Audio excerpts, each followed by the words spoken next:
Alrighty, Walt, what's today's episode? What are we talking about? Card draw again? No, we're talking about politics. I can do that. The UK election just finished up. Philosophy, I just had read a really interesting advertisement on a bus bench recently. I think it's trying to promote an anarchistic response in the youth of today, and I could link that to the color red in Command X. Oh, I'm just so wide and roaring, revved up, rambunctious, and really rightly ready to go.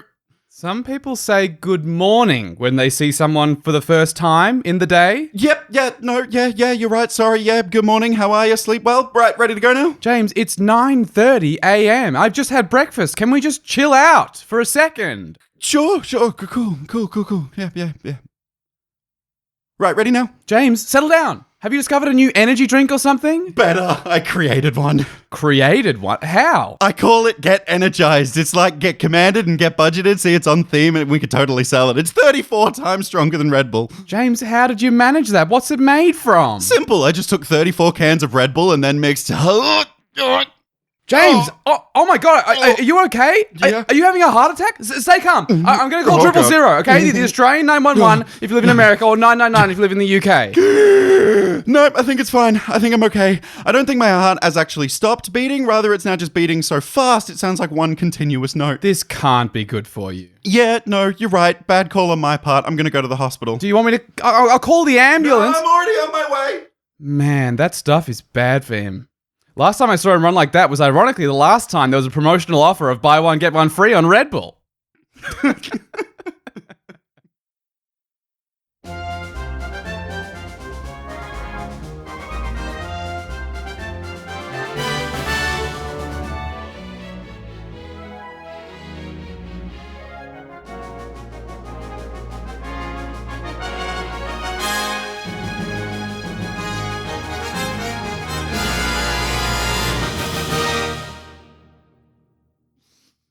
I'm going to drink this can of Red Bull that's actually in the studio right now. Listen. He says to me as he gets here, it's a prop. Yeah, I'm sure. It's a prop. And you won't be drinking from it whatsoever. Went to bed at like 1 a.m. last night, so leave it out, all right? Leave it out. The prop has been used by the talent. It's making sure we get the biggest bang for our budget, because like this was from the Get Commanded budget. Did I not tell you I've been buying my energy drinks from our budget? Might have needed to clear that with you first, but Welcome to the Get Commanded podcast. It's the GCP brought to you by POG, Palms Off Gaming, sponsor of this podcast where I am your best friend. No, not you. Your best friend right there, Walt. He actually pointed. Hello, Commanded players. I'm always the first pick for your dodgeball team, James. I've not played dodgeball in ages. I loved dodgeball in high school. I was scrolling through the TV recommended shows on Netflix and whatnot, and dodgeball came up. You know the one with the Ben Stiller and all those guys. Yeah, fantastic film. And I saw it and I was like, man, really want to play dodgeball. Yeah. It's a really great game. We had a version of dodgeball at my high school called Murder Ball. Was there spikes coming out of the ball or something? No, it was basically just dodgeball. I don't know why we called it murder ball. I think at one point the teachers tried to get us to change it, and we were like, "No, it's murder ball! For God's sake, let us have our thing. We will not change the name." This seems like a real year 7, year 8 kind of level. Yeah, it was fun though. It was there was weird rules about there was a certain ball where if it hit you had to do something different.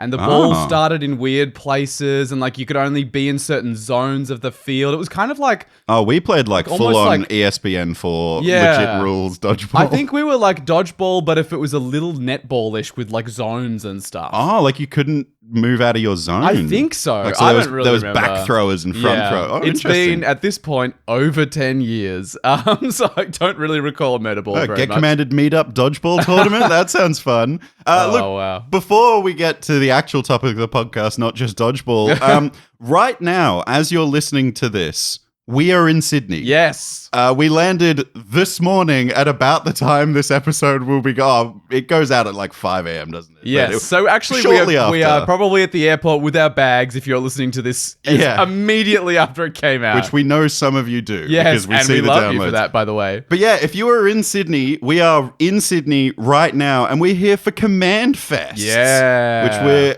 unbelievably stoked to be a feature and a part of Good Games Australia. Huge shout out to you guys again for inviting us along, helping us get up to Sydney and giving us a space. If you are at Command Fest this weekend, please come up, say hi. We would love to meet you. We'd love to give you some stuff. If you want to make some content with us, we're going to be shooting some very short little clippy stuff with some participants of the whole event. So definitely you'll want to come up and say hi. And, you know, even if you just want us to sign something, or just want to ask us about an episode, or just play a game of Commander. Like, we will be playing a lot of Commander as well. To be honest, that's the one I'm most excited for. Come up and ask for a game. That's the one I'm keen as for. Definitely. No, we'd love to see you, and we're just unbelievably stoked to be at, this is our sort of third or fourth event, depending on how you kind of quantify it. That we're attending as Get Commanded, but the first time that we're a feature, and that we're going to have a big banner, we're going to have some stuff to give away. Like, it's the scale of this is so cool to see. And the fact we're flying to play Commander, we're getting on a plane to go play Commander with people. That's huge. So cool. Thank you to Good Games Australia who have helped us get us there. I don't know that we would have gone just for money reasons without their help. So shout out to those guys. They're really cool. Probably just would have gone to the LGS at our place and just played there. But look, if you don't get a chance to meet us in Sydney, there is a great way to get connected with Walt and I, and it's on our Discord server. It's linked in the show notes. This place has been popping off. You guys have been like flooding in recently since we've like revamped this server. It's been awesome to see. So cool. So if you join that server, that's the place where we'll let you know if we're going to a particular game store in Melbourne, or if we're going up. Like, I do travel to Queensland every now and then. Walt goes to Sydney to do some theatre stuff. If we're around, we'll let you know if we're going to drop by a local game store. So join that server. That's going to be the best place to find out where we are next. Definitely. And speaking of where we are next, we have an incoming transmission from the deep depths of the galaxy, from the Space Commanders. It's time to get commanded.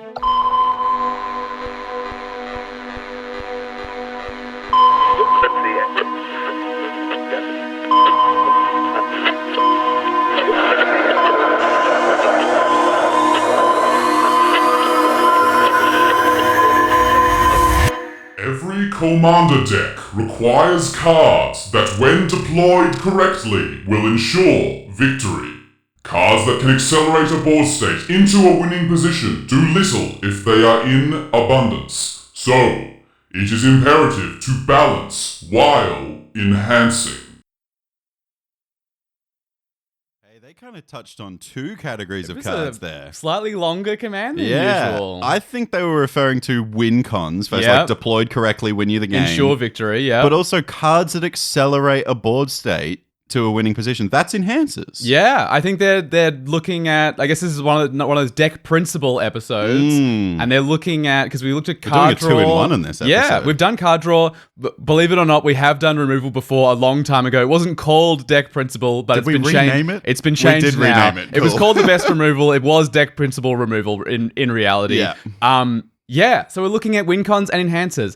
I think it kind of makes sense to look at both of these in the same place. Yeah, well, it's interesting because these are definitely the numbers in the template that we have the lowest of. Yes. Like when we talk about card draw, we're like, at minimum 15 cards in your 100 card deck should be drawing you cards. I guess the ramp number that we've given the most recent template was theoretically can be 0. Yes, technically can be. In terms of what we're saying you should shoot for, when we recommended enhancers and win cons, we said about 4 win cons and about 1 to 5 enhancers, and that's kind of it. Should we do a bit of a refresher, just like the top line definition of what we're talking about? Yes. I think that if we look at the same deck strategy, it's very easy to identify the difference, right? So let's say we're in a go wide token strategy. Right? Like we're trying to make a bunch of tokens. We're in a Naya deck. Making a bunch of tokens, going wide, swinging out. That's our win condition. So an enhancer in that deck would be an anointed procession. If you would create a creature token, create twice that many of those tokens instead. So that's going to speed us up to getting to that advantageous board state, because the thing we need to do is step 1, build a board state full of tokens.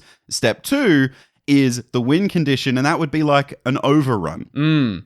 I think the thing to keep in mind here, because some would argue, and it's totally reasonable to argue this, okay, but doesn't anointed precision kind of win you the game? Isn't that kind of a win con? It's like, yes, that is true, but it's not the card you deploy that turns your board state into the win. It's the card you deploy about 2 turns before you win. Yeah, it's like the step 1.5 of your 3-step plan Yeah, kind of thing. I think you've described it as rocket fuel before. You know, it's the nitrous oxide in your car. You know, if you've seen Fast and Furious, yes. It's the little handle next to the brake. With that button with the glass window that you have to pull up first. Yeah, and it's then always a press red button, and it makes the car explode sometimes. Yeah, that's exactly how it works in real life. Yep. No, so like versus Overrun, obviously. The card Overrun gives your creatures +3/+3 and trample, it's on a turn. You can't deploy that 2 turns before you win. It would be terrible to, right? No. You would be wasting that card at that time. You need that super wide board state for Overrun to work. So Overrun is the win condition. Yeah, and it's like if you were to use Overrun when your board wasn't set up right, you basically have no win condition now. Yes. Unless you can reuse it somehow, or unless you have redundancy or alternative win cons, which we will talk about. Yeah. But it is super interesting that the Space Commanders have got us to talk about these together. I think it's because a lot of the time people do misconstrue them as being one and the same. Yes, and I do think that there is a balance between these two things where some decks can use enhancers more than they need win cons, and some decks need more win cons than enhancers because of what the commander is doing. And so I can see an argument being made here of like, when you're looking at your win cons, you should probably also look at your enhancers and vice versa, because they do affect one another. And I'm really glad you touched on that, about how a lot of decks are different. Because I opened this command early. Oh, okay. And I did a bit of a Walt, actually. Oh, I pulled up... Statman? Statman. Statman. Dun, dun, dun, dun. No, I pulled up some of our decks, and I was really curious, because I'm not sure if you remember this, but a while ago, a couple of weeks now, you actually asked me, you sent me a message, and was like, hey, I'm thinking about putting Panharmonicon in my Gandalf deck, Gandalf the White.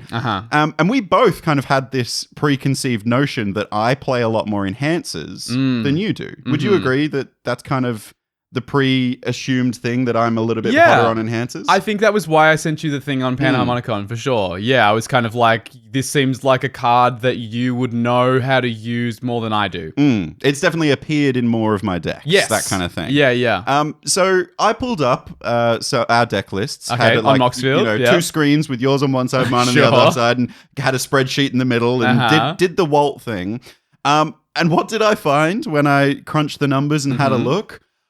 Wildly sporadic numbers of cards labeled in these categories. Okay. Like, I'm talking just complete outliers left, right, and center. Right. Usually when we look at data on this podcast, we find like statistical relevance. Like we'll look at... Or consistency, at least. You know, like we look at some things and go, yeah, that makes sense. That's kind of what we say in our template, right? Yeah, like when we looked at the card draw episode in the last deck principle, it was like, oh yeah, like we're both close to the 15 mark that we recommend. And when we look at our more recent decks, we're much closer to that 15 than in the past as well. We can see trends. Yeah. As our deck building has increased, and as we've started building more decks recently, we've started to include more card draw because we think it's better. Yep. So for reference, the sample size that I took, I tried to make it a little bit more streamlined. I took 8 decks each of ours. Okay. These are decks that are either recently made, we've recently tinkered with them, or we've just play a lot with them. Okay, so not sort of decks like, to throw one out there, my Azor the Lawbringer deck is not a deck that I play very often, and not a deck that I tinker with very often, so would probably not have my maybe best ideas about deck building in it. Some decks that are kind of fallen by the wayside for us, for example. So for reference, the decks that I've included in this little research, my decks included the Scorpion God, Ayula Queen Among Bears, Sally Sparrow, which doesn't exist in paper yet, doesn't but you just exist brewed. in paper, and I've play tested it a lot, and I actually think it's probably one of my best built at that power level I've ever done. So included that, my Savine deck, my Phylaf deck, my Tornos deck, and my 9th Doctor deck as well. Pretty much all of these are very recently built. Yes, and also probably the good ones Yeah, out of my collection. they're strong decks in there for sure. Yeah. So out of yours, I included your new Rith deck, Yep. Rith the Awakener, Kaza, Tinker with that a Arami, lot. Yep. another deck that you're very Around me too. Yep. bit of a pet deck. Your Vey Victus deck, another recent brew. Yep. Catilda and Lear, just like flat out your favorite deck of all time, Probably. I think. The second favorite deck of all time, your Gandalf the White Yeah. deck. Also brewed recently. Your Estrid deck and Barbala Saga. Cool. So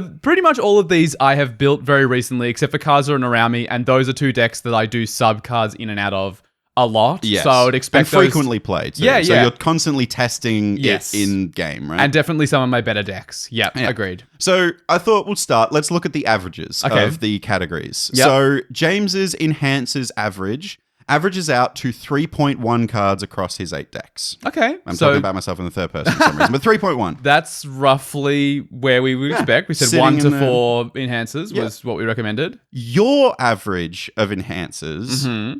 4.5. Okay. Bit higher. Significantly higher.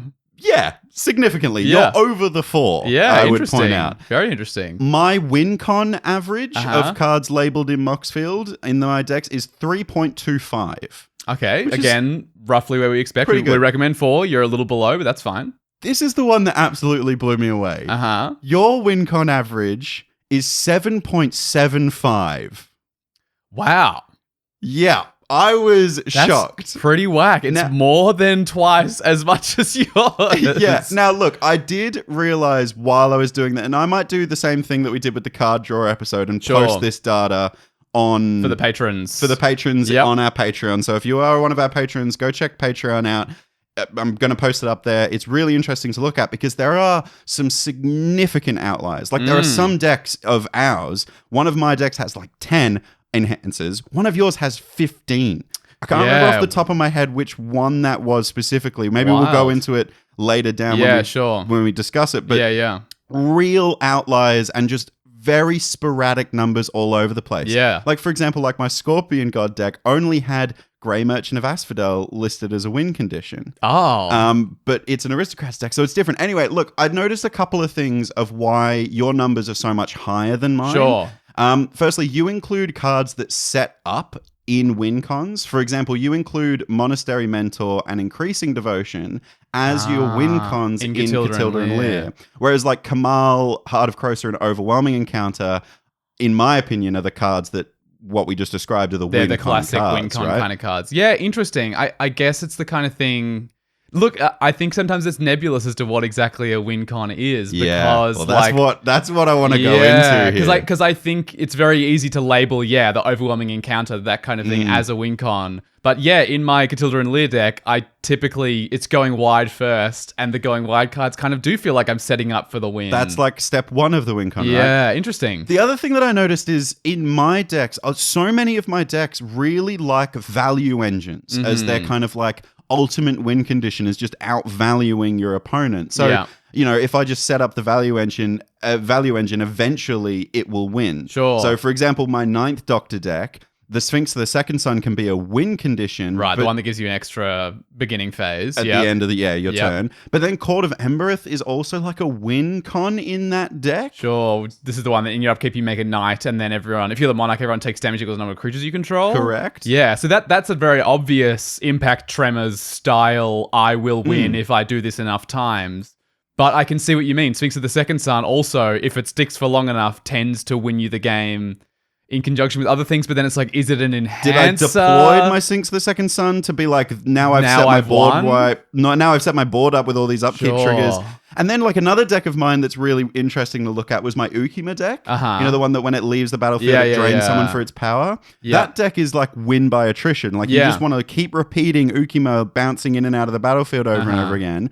But I've labeled 2 win cons, but they're both Voltron one-shot cards, like my my Vorpal Sword and my Colossification. Oh, because your community is unblockable. I mean, Yeah. that does seem right to me. Yes. To label those as win cons. But then, yeah, I see what you mean. Equally, you could label a bounce spell is kind of a win con in Ukima if Ukima is big enough. Yeah.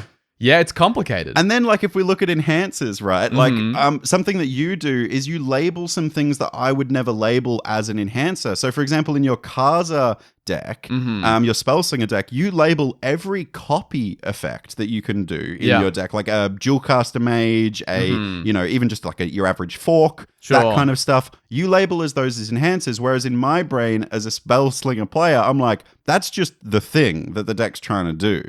Ah, do you know what I mean? Like my win con is the big burn spell, which you also have labeled in your deck. So that also brings your average higher. Yeah. I think my thinking with those specifically, like copy spells, is that like I always want to separate enhancers as cards that don't do anything on their own. They need something else before they work. And so a copy spell for me is like very much like you can't copy nothing, right? You have to have something to copy before you do anything with. But see, for me in my Savine deck, I'm like, if I have nothing to copy, I've gone wrong somewhere. Like it's such a low bar to reach that in a Spellslinger deck. A copy spell is just part of the deck. It's just what the deck's trying to do. Yeah, it's just ingrained. Interesting. And then again, like just referencing very quickly, my Scorpion God deck that I referred to earlier, only having Gary labeled as a win condition. Sure.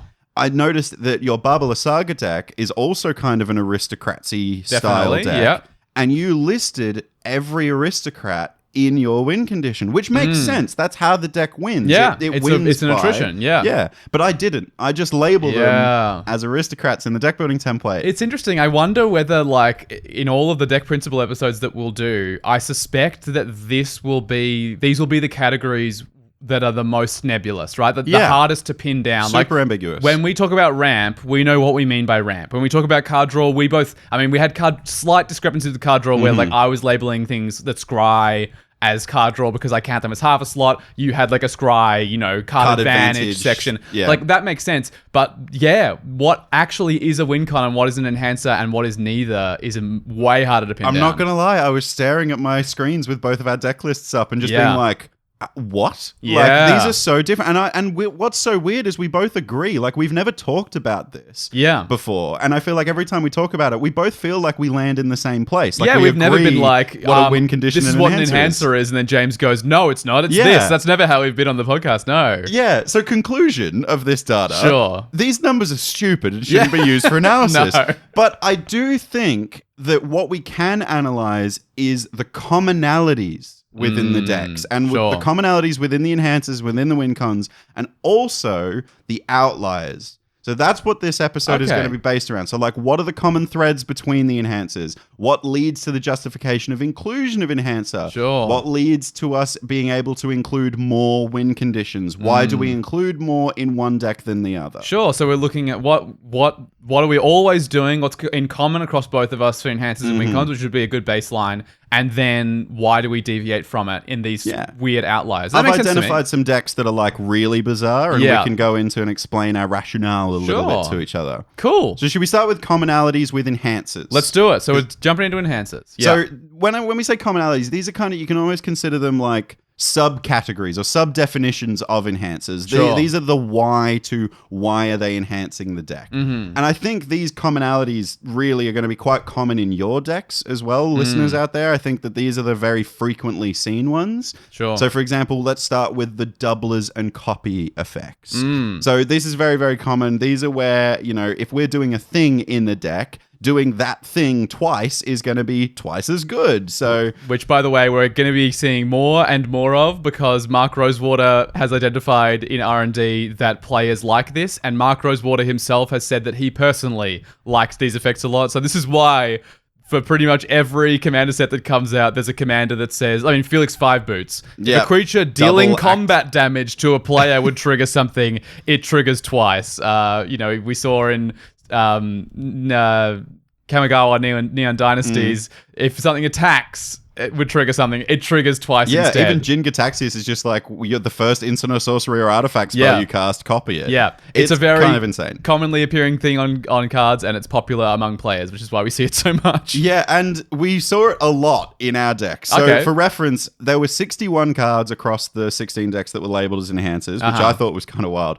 But 24 times doublers came up. Cards that so- I identified as doublers. 24 out of 61. Close to half. Close to half of all of the enhancers. I mean, this makes sense, right? When we give an example of enhancer, we typically say Panharmonicon, Yeah. Anointed Procession. Like, these are effects that just say, if you do it twice. Easily identified enhancers, Definitely. right? Super easy. And also, by the way, this includes all of your instant and sorcery coppers. Sure. God knows what this number would be if I included mine.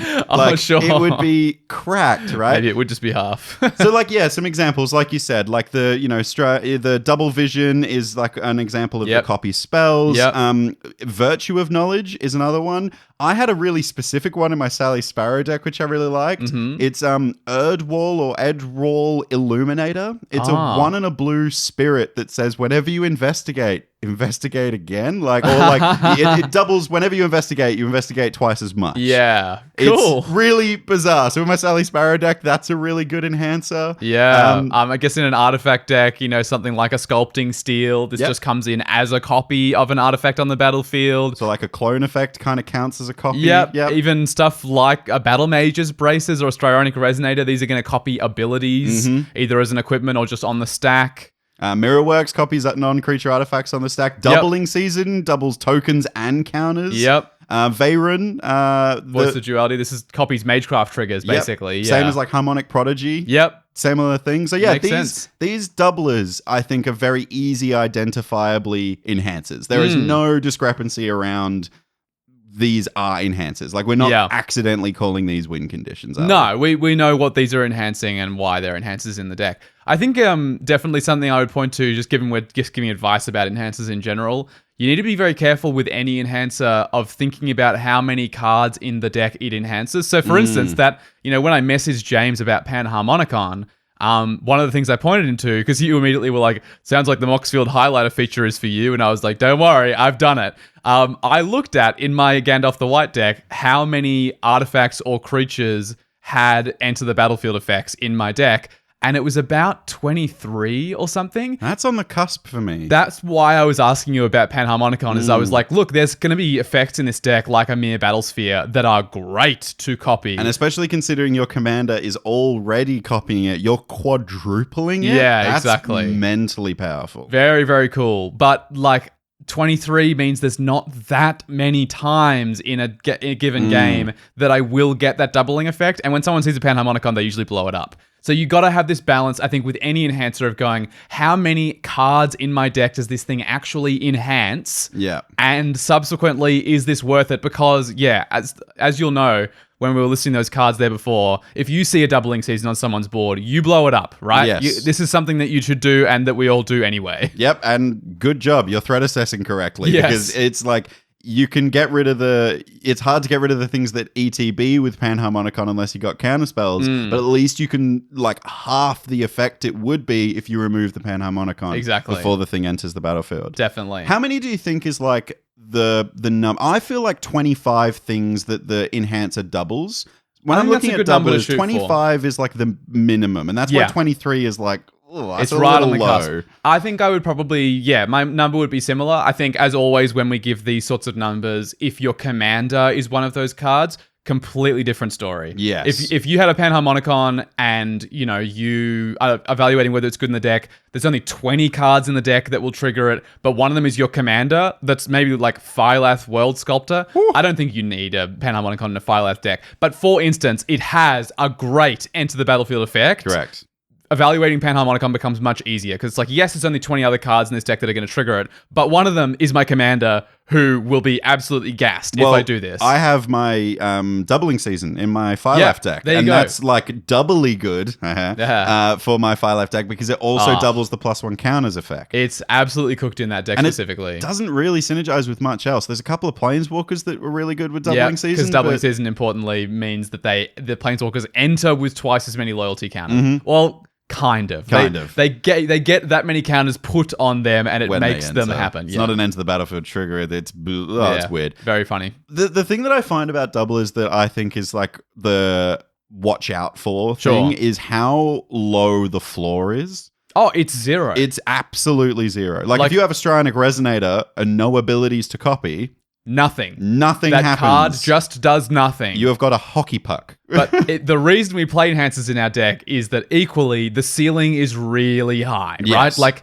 if the floor is nothing, the ceiling is like the best activated ability in your deck now happens twice. Yeah. That is literally almost as high a ceiling as you can feasibly get on a card in Magic the Gathering. It's kind of cracked. And look, in a similar realm of doublers, I've also noticed that untappers appeared really, really commonly across our deck. Okay, so this is another category card. Yeah, sure. Another next category of like sub-enhancer category. And I think untappers are amazing. Like untappers, if your deck has a lot of tap to activate abilities, this is even better when your commander has a tap to activate ability. Yeah. If your commander has a tapped activated ability, untappers are just going to like be a doubler in your deck. Do you know what I mean? Like a Strionic Resonator can copy your tapped commander's activated ability. Yeah. But if you can untap it and activate it again when you want it to be activated and like control it a little bit flexible. more. It's a little bit more flexible. So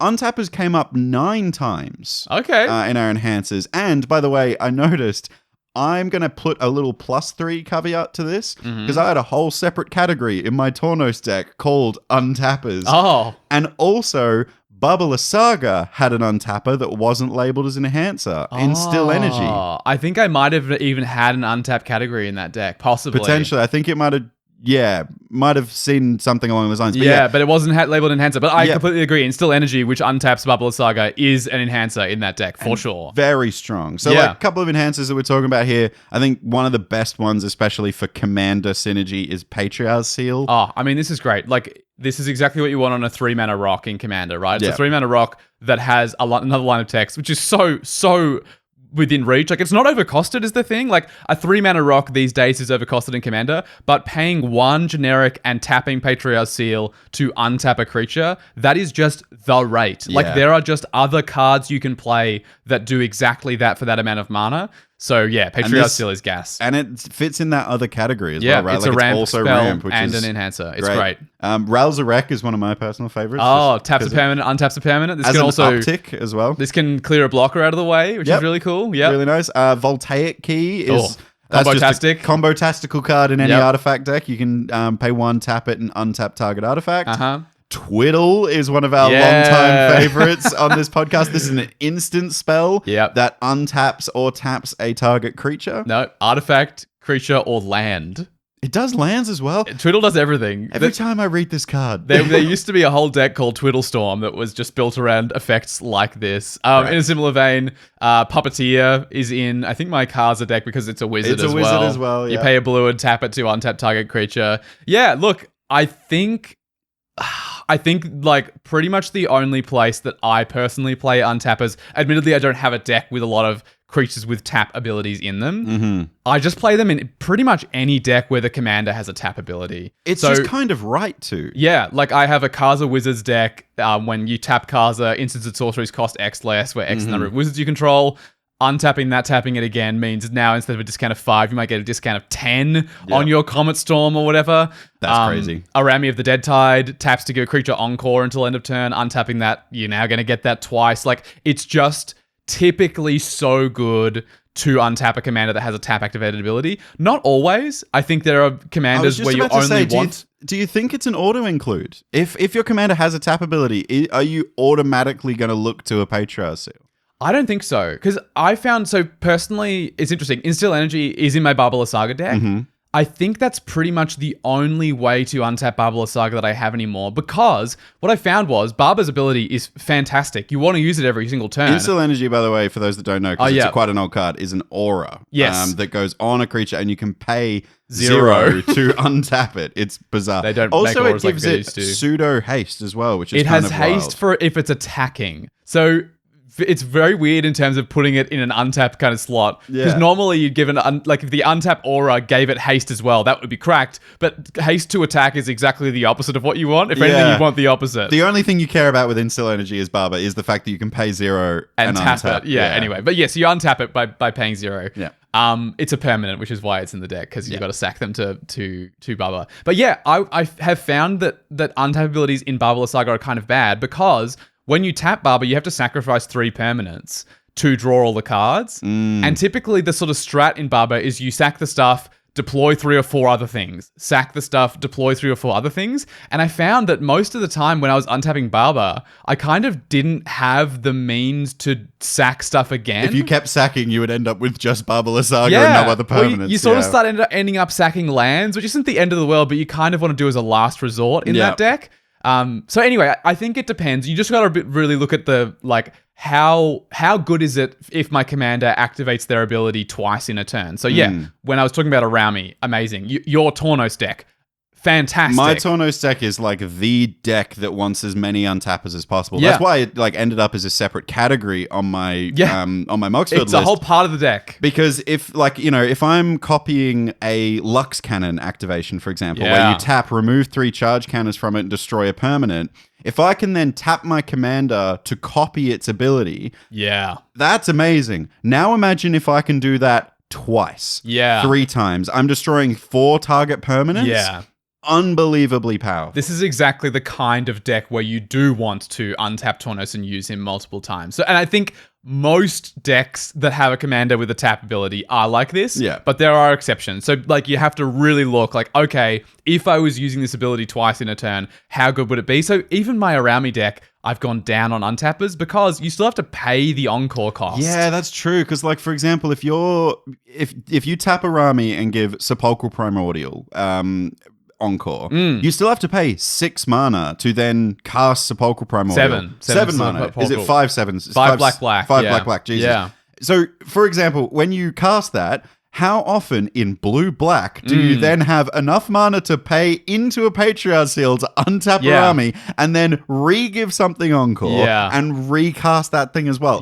It's a lot to invest, especially in those colors too. Yeah, so I've gone down on untappers. I don't think they're bad, and I still have them in the deck. They're still good enough to play. But yeah, really think about, okay, how often am I realistically going to want to do this thing multiple times in a turn? And, you know, I think there's a spectrum here where probably right at the top, I want to be untapped every turn, you'd put Tornos. Yep. Maybe around the middle, you would put something like a Araumi of like every now and then I want to untap you. Because sometimes I'll do like a Mull Drifter from the graveyard and a Solemn Simulacrum. That's only 8 mana. That's reasonable. That's pretty good. But then I think there are these commanders right at the bottom of that scale, like Babala Saga, which is like, I very rarely want to be untapped. And in those cases, play 1 or 2 of these cards and no more. Yeah. If anything, sometimes you can probably get away with playing none of them. Sometimes. I could probably go without untappers in Barber and be totally fine. Yeah, I think so.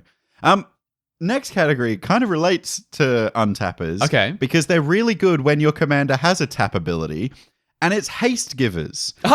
So haste givers are interesting because sometimes we don't always label them as enhancers, I noticed in the decks. For reference, only 4 came up as identified enhancers. But if your commander has a relevant attack, damage, or tap to activate ability, or you want to give your whole board haste in one go, this is where it can be a real strong enhancer because it like almost puts your board state real quick into that winning position. Yeah. Especially if you're in a go wide strategy and then you can, like, I don't know, tap Crashing Drawbridge, for example, or you have Anger in the graveyard, and that gives all your creatures haste. This is interesting. I think I play more effect, like, because I think you've only labeled 4, right? Only 4 came up in the decks that I was looking at, and they were, by the way, most of them were like Swiftfoot Boots and Lightning Greaves. Yeah. Because, for example, in your Vevictus Asmadi deck, that's an enhancer to Vevictus because then Vevictus has an attack trigger, and you get to go, right, cast Vevictus and get its ability a turn earlier. Yeah, it's interesting. I think that I play a lot more cards that give haste than these 4 you've labeled for sure. Yeah. But in a lot of my decks, I would not call them enhancers necessarily. Like, you know, in Vevictus, for instance, there are like 3 or 4 goblins that just give all goblins haste. Yeah. Those are really great in the deck. I don't call them enhancers, which is interesting. I think maybe I track them separately, or just kind of, if I have it, then it's good. You had like a buffs category on that kind of deck? Yeah, maybe that's more where I'm tracking, where I'm like kind of looking at Lord effects and that kind of thing. It's the kind of thing where like haste matters only when it really matters. You know what I mean? Like, there are a lot of board states where it's like, yeah, haste would be nice, but it's not worth me including cards just to give haste here. You know what I mean? It's interesting. In Araumi, there was a Boots, which Yeah. allows you to get Arami out. But That's relevant. Yeah. and also, this is the other thing that I think about, because every time we go, oh, haste in commander, lightning greaves and swiftfoot boots, yeah. we always label those always as protection. Yeah. Because if we stick them on our commander, we also are giving them protection. But we're kind of also really happy that they're giving our commanders tap ability haste, like an Arami. That's true. I think there are times where, like, obviously, I include boots primarily as a protection piece. If my commander, Me too. I think That's like the first label I give it. Yeah. If it's really important that my commander sticks around, then a boots is going in probably. If then it has a tap ability, then the haste becomes so good, and it's like, okay, Swiftfoot Boots is never getting cut from this deck ever. I don't think I only own one copy of Lightning Greaves, which is why I'm talking about boots here. Zero equip. Yeah, Makes it a bit more expensive. it's more expensive. It combos with Nadu. Have you heard that? Oh. It's just reference. Yeah. What's not? I haven't heard that. No. Okay, No, crazy don't. card from Modern Horizons 3. Let me spend the next 10 minutes explaining it. No, we're not talking about Natty on this podcast. Yet. Yeah. Look, I think I don't know. It's hard to talk about this. I think that It's a weird category. it's right? a weird category. And Like it sometimes matters a lot, and most of the time matters a little bit. And I think it's really relevant around your commander, especially when you're Yeah. talking about boots and lightning greaves. Like it's very, unless you're in like a, I don't know, like maybe an Atla Palani deck really likes lightning greaves because you can crack one of the eggs, flip until you get a big creature, and then utilize that creature that same turn. Yeah, if you hit your Blightsteel Colossus and then give Blightsteel Colossus haste, that's a lot better than he was before. But I think in one of those decks, I would rather play a crashing drawbridge to give the whole board haste. Or Probably. give Or even like what's the Lord of the Rings one? The 3-mana Rising of the Day? Oh, that gives all creatures haste. Yeah, all creatures haste, legendary creatures get +1/+0. Like, Yeah, I that's think pretty good. Once you're And that's in an a deck, enchantment too, so it doesn't accidentally get hit by Atlas trigger when it's searching for that next creature. I think Like like that. a lot of the time, if you really want haste, you tend to end up more with these anger in the bin, Yeah. crashing drawbridge, rising of the day. You tend to end up more with those kinds of things. Even is it Temur Ascendancy gives haste? I think it does. Yeah. Temur Ascendancy gives haste. If you're in those colors, you tend to play that card as well, because it's And usually then- what you're doing. Then there's also the Gruul enchantment, the one that gives Riot. Fires of Yavimaya. Oh no, Fires of Yavimaya gives all creatures haste, but then there's the one that gives Yeah. Riot. to Rhythm of the creatures. Wild. Rhythm of the Wild. Rhythm of the thank you, Wild yeah. gives right. So either they're coming with haste or a +1 counter. Yeah, look, like those see a lot more play than these like target creature gets haste, I think. But then, yeah, look, sometimes it matters a lot, like we said. So yeah, Vivictus, for instance, is a deck where getting that attack trigger or turn early can matter quite a lot, because Yeah. people tend to answer Vivictus because otherwise Vivictus answers everybody else. Yeah, but I feel like it's still an enhancer to the deck, right? It It's is. still enhancing it, and like you labeled it as an enhancer. Yeah. So it's interesting, and I think that it's good for us to highlight that this is one of those subcategories that when we're thinking about our enhancers and when we think about it in our deck, we ask the same questions that we would ask it when we're talking about doublers. Yeah. You know what I mean? Like, how good is it for me to give something haste? How many things do I want to give haste to? how often in a game am I going to need haste? Yeah. Yeah. Definitely.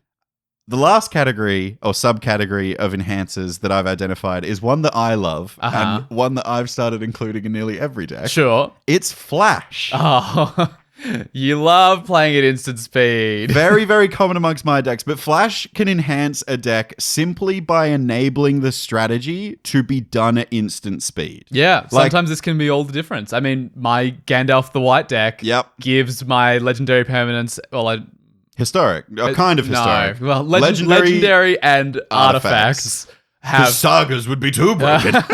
have flash. So yeah, it just being able to deploy your big threats immediately before your turn rather than a full turn cycle Yeah. before your turn can make a huge difference. Well, instant speed is just objectively better than sorcery speed. It is. Like, I'm not saying that because I'm the responsey type No. player, but it is just better. Like, It's just you look better. at a card and, like, for example, a preview will be coming out. We'll have all the Bloombo previews soon. Yes. There'll be a card that comes out and it will be a sorcery spell, and everyone will be like, wow, this is really good.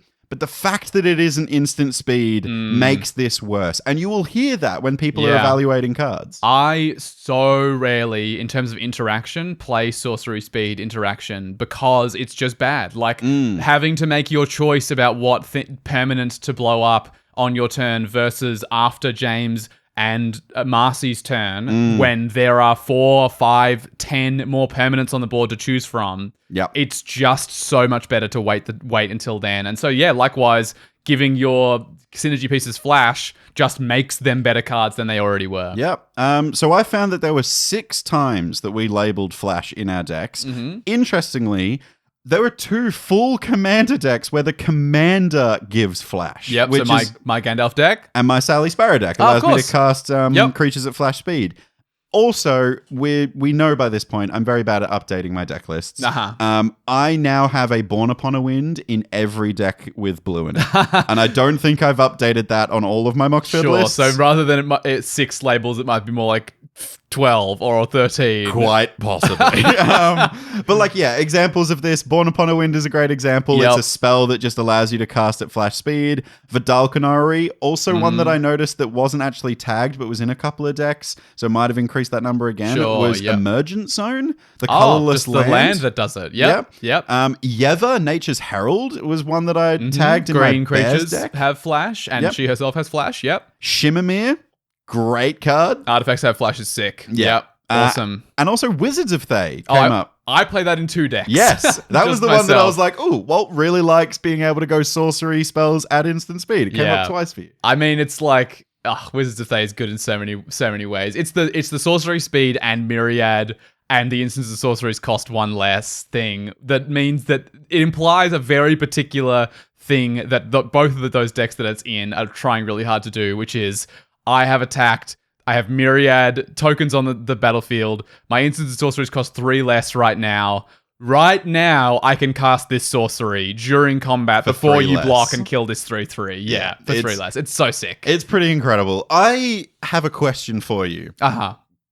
When I looked at this, it was definitely something I played a lot more of than you. That makes sense. I'm going to put to you that Flash is weirdly not a deck enhancer, but a playstyle enhancer. Yeah, probably. I think the fact that I just like playing at instant speed means that a lot of my decks become better because I'm a better pilot at instant speed. Yeah. Do you know what I mean? I do see what you mean. I think this is the kind of thing where, unlike the categories we've looked at so far, it's harder to look at a card and go, like, obviously it's better to cast it at instant speed, but the card itself isn't better for being cast as an instant, usually. You know what I mean? But like, if it's deployed in the right way, and if the pilot makes the right decision about it. It makes you more able to make clever choices as a player. But yeah, it's unlike an Anointed Procession where it's like, cool, I can look at a card and go, this is exactly how this is enhanced. You kind of, with these flash things, go like, oh no, it's enhancing my ability to play that card at the right time, but the card itself is unchanged. So then my follow-up question... Is every deck therefore just made better with a Vidalcan Orrery in it? See, it's like, is giving a card slot, is giving a whole card in my deck. That's exactly where I would get to. Yeah. I think that if your 101st card in every deck could be Vidalcan Orrery, then everyone would. Yeah. There would be no reason not... Like, there's no deck that's not better. That had the loot tree companion text of, like, you can play this in any commander deck. No. And it just said you can cast spells at flash speed. It would get banned in the same quickness that loot tree was, because it was faster. Like, why wouldn't you? Yeah, why wouldn't you? Yeah. So I think the question then becomes, is this worth playing not a card that does actually enhance my deck? You know... in place of Vidalcan Orrery. And for most of my decks personally, I would rather play the synergy piece. Me too, I think. Yeah. So, but then you do play a lot of Born Upon a Wind. But so like, it does depend. I say me too, but like, you know, for example, I'm not building... I do put Born Upon a Wind in every blue deck, but that's also a card that cycles for 2 effectively. Sure. Yeah, so it's just a kind of like, if at worst I'm paying 2 mana to draw a card, it's like I've just found a clue on the battlefield. And do look, you know what I mean? I think we're not saying that everyone should play Born Upon a Wind in every deck. Yes. We're saying that you enjoy having Born Upon a Wind in every deck, which is totally different. And yeah, in the same vein, I'm like, I love when I have the ability to play at flash speed. I've absolutely adored playing my Gandalf deck lately. I think it's improved you as a player, being able to play at flash speed. Definitely. But like my difference with Born Upon a Wind versus like Leyline of Anticipation. Sure. I think back in the day when I was new, I looked at Leyline of Anticipation, was like, wow, this is just good in every blue deck. And it can come onto the battlefield for free if it's in my opening hand. Very rarely. It's kind of a bit of a trap, right? Yeah. Because it's like, how often do you really care about being able to do this? It's interesting. I know your Ninth Doctor deck plays a bunch of flash enablers now, like Vidalcan Ori, like Leyline of Anticipation. I think it's really good there because of the fact that you play upkeep triggers, and so you can deploy them later. We've talked a lot about this before. Well, we'll talk about that in the next half of this podcast episode, because I think the thing that Flash does really, really well is strengthen up some of the weaknesses in decks. But we've been talking for a while. We have. I reckon it might be time for a thrifty interlude. Yeah, and we're going to enhance this thrifty interlude with incredible sound effects that I'm forcing Walt to put in over this podcast episode. Ready? It's enhanced thrifty interlude. Whoa, it's even better than before. I will do no sound effects, and he will look so silly. I fully expected that to happen. We've got lots left to talk about, including the decks that were outliers for enhancers, and also all of the things win cons. But before that, we're going to hear a little something about a thrifty card. And as is tradition, I will be performing, and this week it's the Cowled Merchant with some new wares. James, would you like to read the card we're featuring this week? Hey, we were just talking about this card. I know. Look at that. He planned ahead. It's like you planned. Sculpting Steel. For 3 generic mana, you'll get an artifact that says you may have Sculpting Steel enter the battlefield as a copy of any artifact on the battlefield.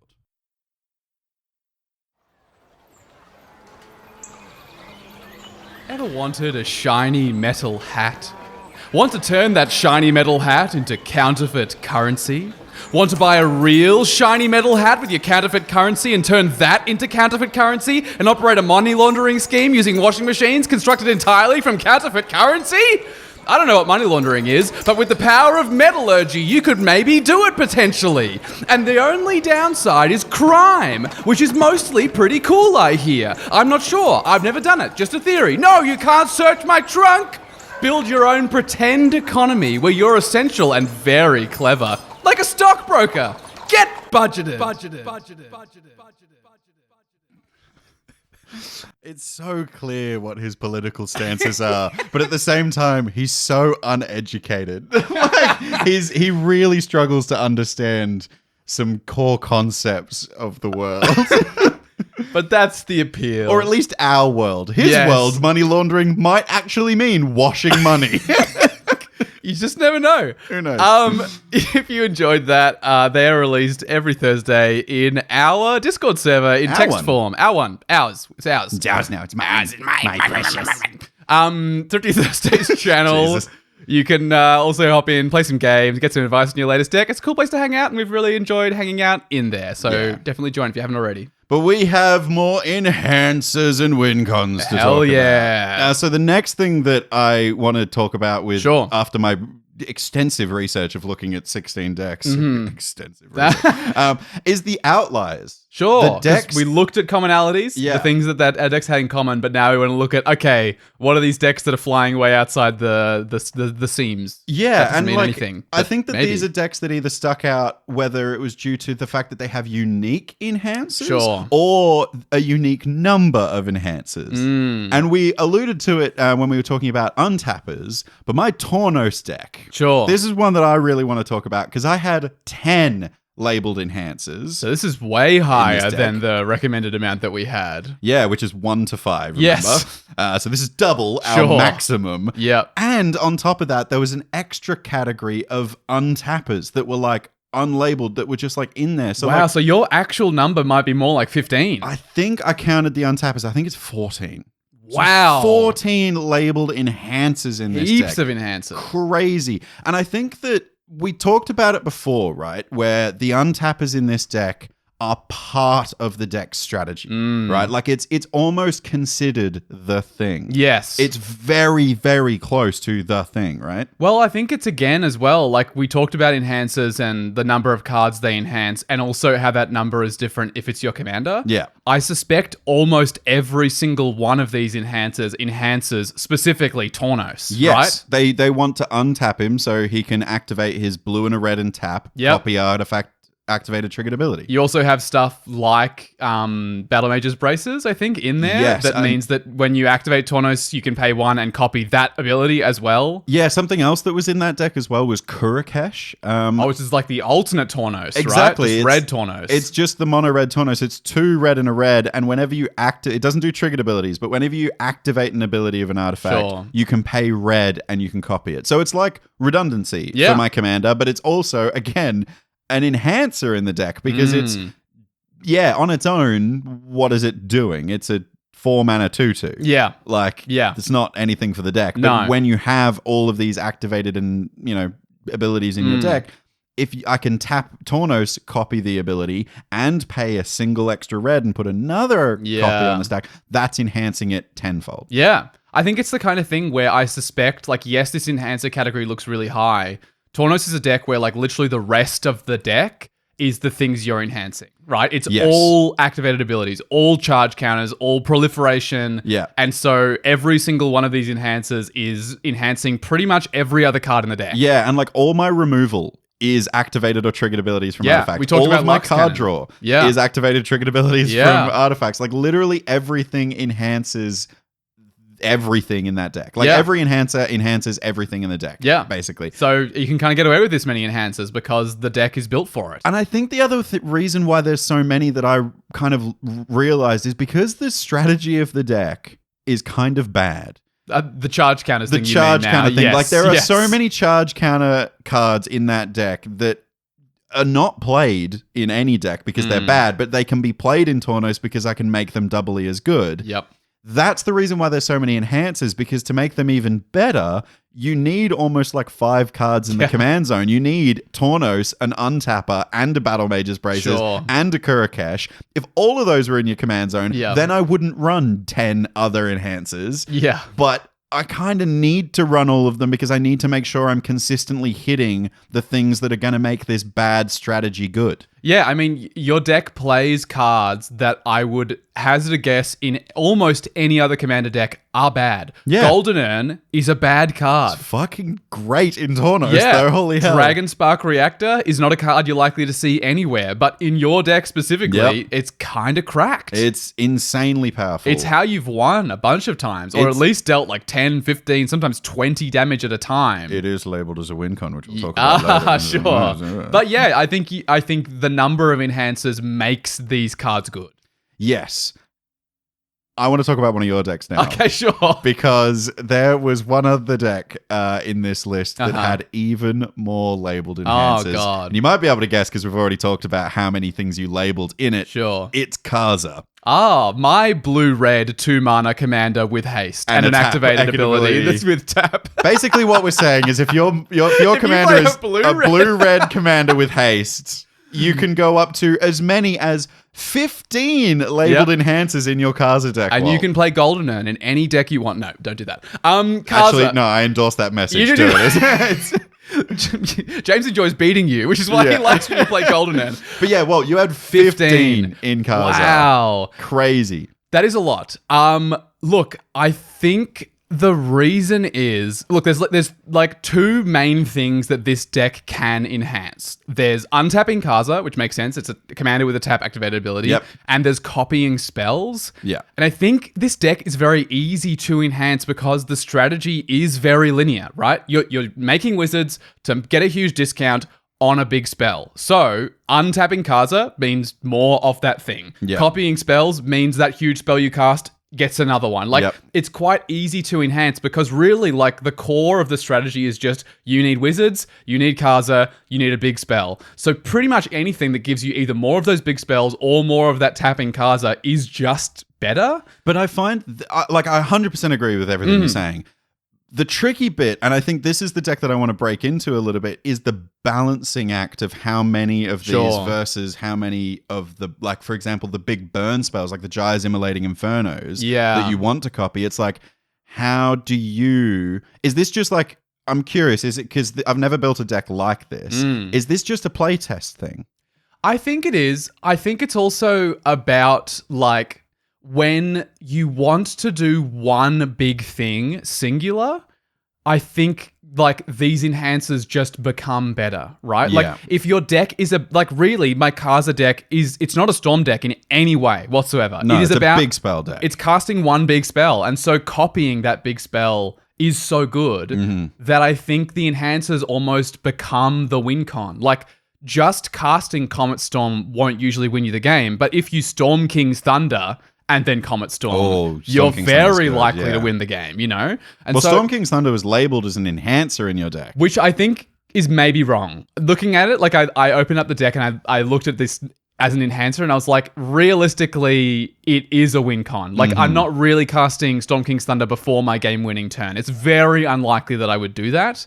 So I think, look, maybe the balance could be tweaked. I think maybe the copy effects being counted as enhancers here has inflated that number. Yep. You know, Storm King's Thunder probably is a win con. Maybe the number is more like closer to 10. And maybe I could be higher on these big spells. But yeah, I think I've just found with the deck, once you find that one big spell, you don't really need more of them. And those big spells are the win cons. You just need one big spell in your hand. And then you just need the ways to make it better with untapping Kaza, with the copying it on the stack. And so, yeah, this is weirdly a deck where you can go so much higher on enhancers than win cons because you kind of only need that one win con. Yeah, it's as long as, like, you could have almost your whole deck be other stuff and Gyre's Immolating Inferno be the one win con. Yeah. And the second you find that Gyre's Immolating Inferno, you're set. Like, yeah, you've got all the pieces. Exactly. You just cast that one Gyre's Immolating Inferno, and then really, the more of those copy effect enhancers you have, the more of those untapped Kazas you have, the better Gyre's Immolating Inferno gets. So yeah, it's a weird one for sure. It's bizarre. I was like, because remember, we had a preconceived idea that I was hotter on enhancers than you. Yeah. And I scrolled past this, and I was like, 15? Yeah. What the is Walt doing? It's very weird. I don't know how to really, like, for all of you out there to describe to you why this works. I think it is, maybe it's more of a playtesting thing. It's something about thinking about what your deck ultimately is trying to do and then what the enhancers do for that. Yeah. And I think there will be decks out there where because you want to do this one singular great big thing, all those enhancers become so much better. Yeah, because like I said, I haven't built a deck like this, but I kind of have with my Savine deck with all the copy effects. And I kind of agree with you that like, you know, that one increasing vengeance just gets so much better if you have that big burn spell. But it's balancing the big spells in conjunction with it. And I think at the end of the day, with decks like this, where you are wanting to... I think Spellslinger decks really are the tricky one to balance. And if you count copy spells as your enhancers, you just have to playtest the hell out of it and figure out, like, am I finding the big burn spell at the end? Yes. And if I do I have enough enhancers for it to actually close it out? Yeah, do I need more than this spell? Yes. Or is this spell enough? Yeah, for sure. Are you a deck where just Grape Shot after everything else gets you there, or do you need to copy it more times or something? Display of power, that kind of stuff. Oh, yeah. Hell yeah. From our Patreon cave yeah. today. Let's talk about another blue-red commander with haste, question mark? It does have haste, actually. Ninth Doctor. You're so right. This one's one extra mana, though. It's one blue and a red. Whoa. Yeah. We're way out of our comfort zone now. This is a weird trend that we're finding. It's Is It decks. Is It decks play weird with enhancers. Yeah, interesting. Look, Is It does weird crap. That's 100% what Is It does. I think it's enemy colors. I think it's the fact that it's enemy colors. You're being pulled and stretched in this weird way where your strategy is kind of temperamental and funny and goofy, and you need these extra cards to make it good. So the reason why I put Ninth Doctor on this list to talk about is because there's 5 enhancers in the deck, right? Okay. So that's not an unusual amount. That's actually like within the realm of what we said. Within the realm of what we usually recommend. Yeah. But there are literally 2 types of enhancers in this deck: a flash enabler or a extra upkeep, like a Paradox Haze, a Sphinx of the Second Sun, that kind of thing. Yep. So The reason why these two are in the deck is because it solves a massive problem that the deck has. And we alluded to this earlier, that this deck is very bad at telegraphing it's about to win. Which is to say that it's very good at telling you, I'm going to win right now, you have to deal with me. Which is a very bad thing, is what I'm trying to get at. It's very bad that it telegraphs so well. And what I mean by this is like the extra upkeep stuff or the stuff that happens in your upkeep, you usually play after your upkeep. Yes. And you have to then wait an entire turn rotation to get to your upkeep for it to be activated and triggered and happen. Right? It's the Flash problem all over again, right? The instant speed thing. When you can cast your Swords to Plowshares immediately before your turn, you have more things to choose from. Yes. And in the inverse, if you deploy threats and let them sit on the board a full turn cycle before they do anything, all your opponents have a whole turn cycle to figure out how to respond to it. Yeah. And basically remove it before it could even do anything. Sometimes a 5-mana Court of Embereth or a 5-mana Court of Ire, which is win cons in my deck, right, can be removed before they trigger. And it's like 5 mana do literally nothing. Yeah, the Flash makes this deck so much better. The times, I mean, we've talked about how many times this deck has lost, but the times when it has come closest, it did win the other day. It did win the other day, which is awesome to see. It should be up on YouTube now. Oh, it was on screen too, wasn't it? Yeah. Go check the YouTube channel. There is video evidence that this deck can win. But the times when this deck looks most threatening are the times where you have your Leyline of Anticipation, your Vidalcan Orrery, or you've cast a Born Upon a Wind. Yeah. These are the games where it represents the lethal in the least threatening way and at the latest possible time. Yeah, and then the other category of enhancers with this deck is just like super powering up the commander's strategy, right? So like my 9th Doctor is all about giving me an extra upkeep.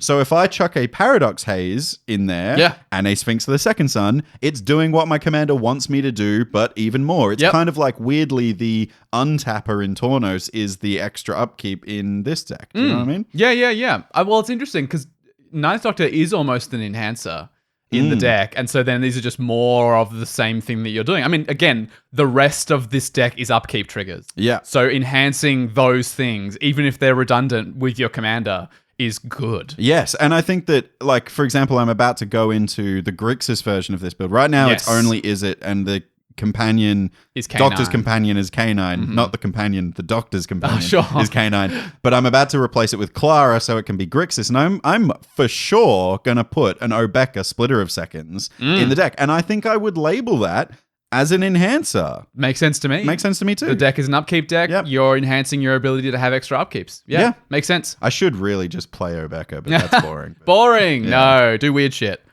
Should we talk about one more before we move on to WinCon? Let's do it. I want to talk about your Catilda and Lear deck specifically.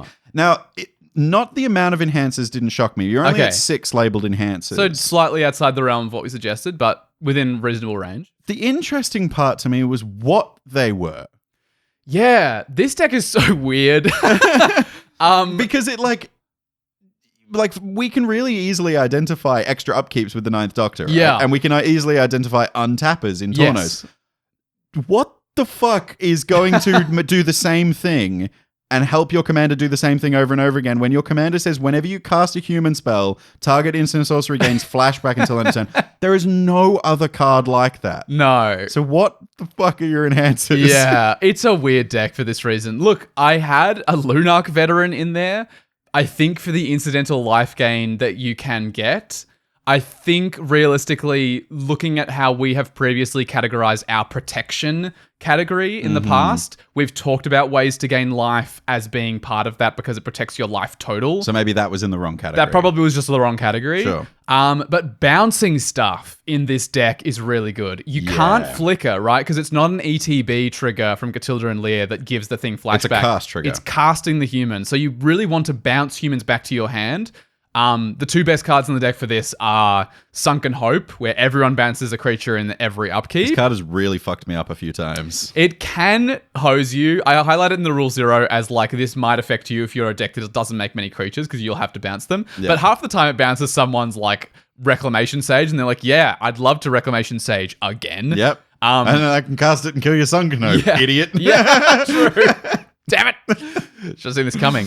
And Mark of Eviction is the aura, aura that one, bounces itself and the creature it's enchanting to your in your upkeep. So you just get to play a human every turn. Yeah, that's cool. Enhancers are really weird in this deck. It's harder to know what is an enhancer. Look, to be honest, if it was possible for me to play Savine in this deck, when you cast things from your graveyard, you copy the spells. That would be a very obvious enhancer in this deck. Because that's synergizing with the flashback ability that your commander's strategy is doing. Yeah, the deck is built around doing that thing. It's clearly enhancing that thing the deck is built to do. Yeah. But it's harder with this deck of being like, what even is what would I enhance? Am I enhancing the spells? Am I enhancing the humans? I think you're enhancing your ability, like with the bouncers, you're enhancing your ability to rinse and repeat value. Yes. That's what you're enhancing. Yeah. But I think beyond the bounce things, like I think I had it's called like Heron's Grace Champion or something. I've probably gotten that wrong. But there's a 4-mana human with flash that gives humans you control +1/+1 and lifelink until end of turn. This came up in a game we were playing the other day. Yeah, it's pretty gas. Yeah. It's in the enhancer category. But again, I'm like, is this an enhancer or is that a win con? Like giving all the humans a buff? Or is it also protection because it's a lifelink effect? Yeah. So it's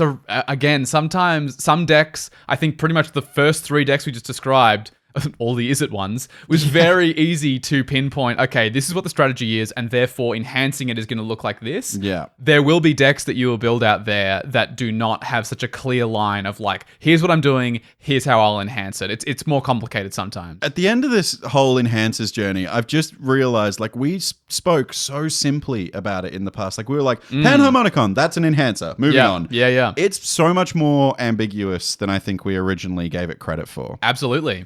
I think we still stand by the numbers, though. Yeah. We'll wrap up at the end, but Yeah. let's move on. Sure. Win cons. Win cons. The other thing that the Space Commanders wanted us to talk about. Yes. So I think we'll do the same thing again. Okay. Because let's identify some commonalities in the win conditions that we're running. The things that are going to be very common in our decks, but also in decks that the listeners will be piloting. The very common win conditions that we see everywhere. Yep. And like the subcategories of those. What is the thing that they're doing? Sure. Should we start with the classic? Yeah. Like the actual OG, the one we reference all the time? Yep. Overruns. Yep. This is pretty simple. I mean, this is one of those classic things in Magic where the archetype can be pointed to a specific card, which is really old, which is Overrun. Yep. For 2 green. I think it was first printed in Odyssey. That's the first printing I ever opened.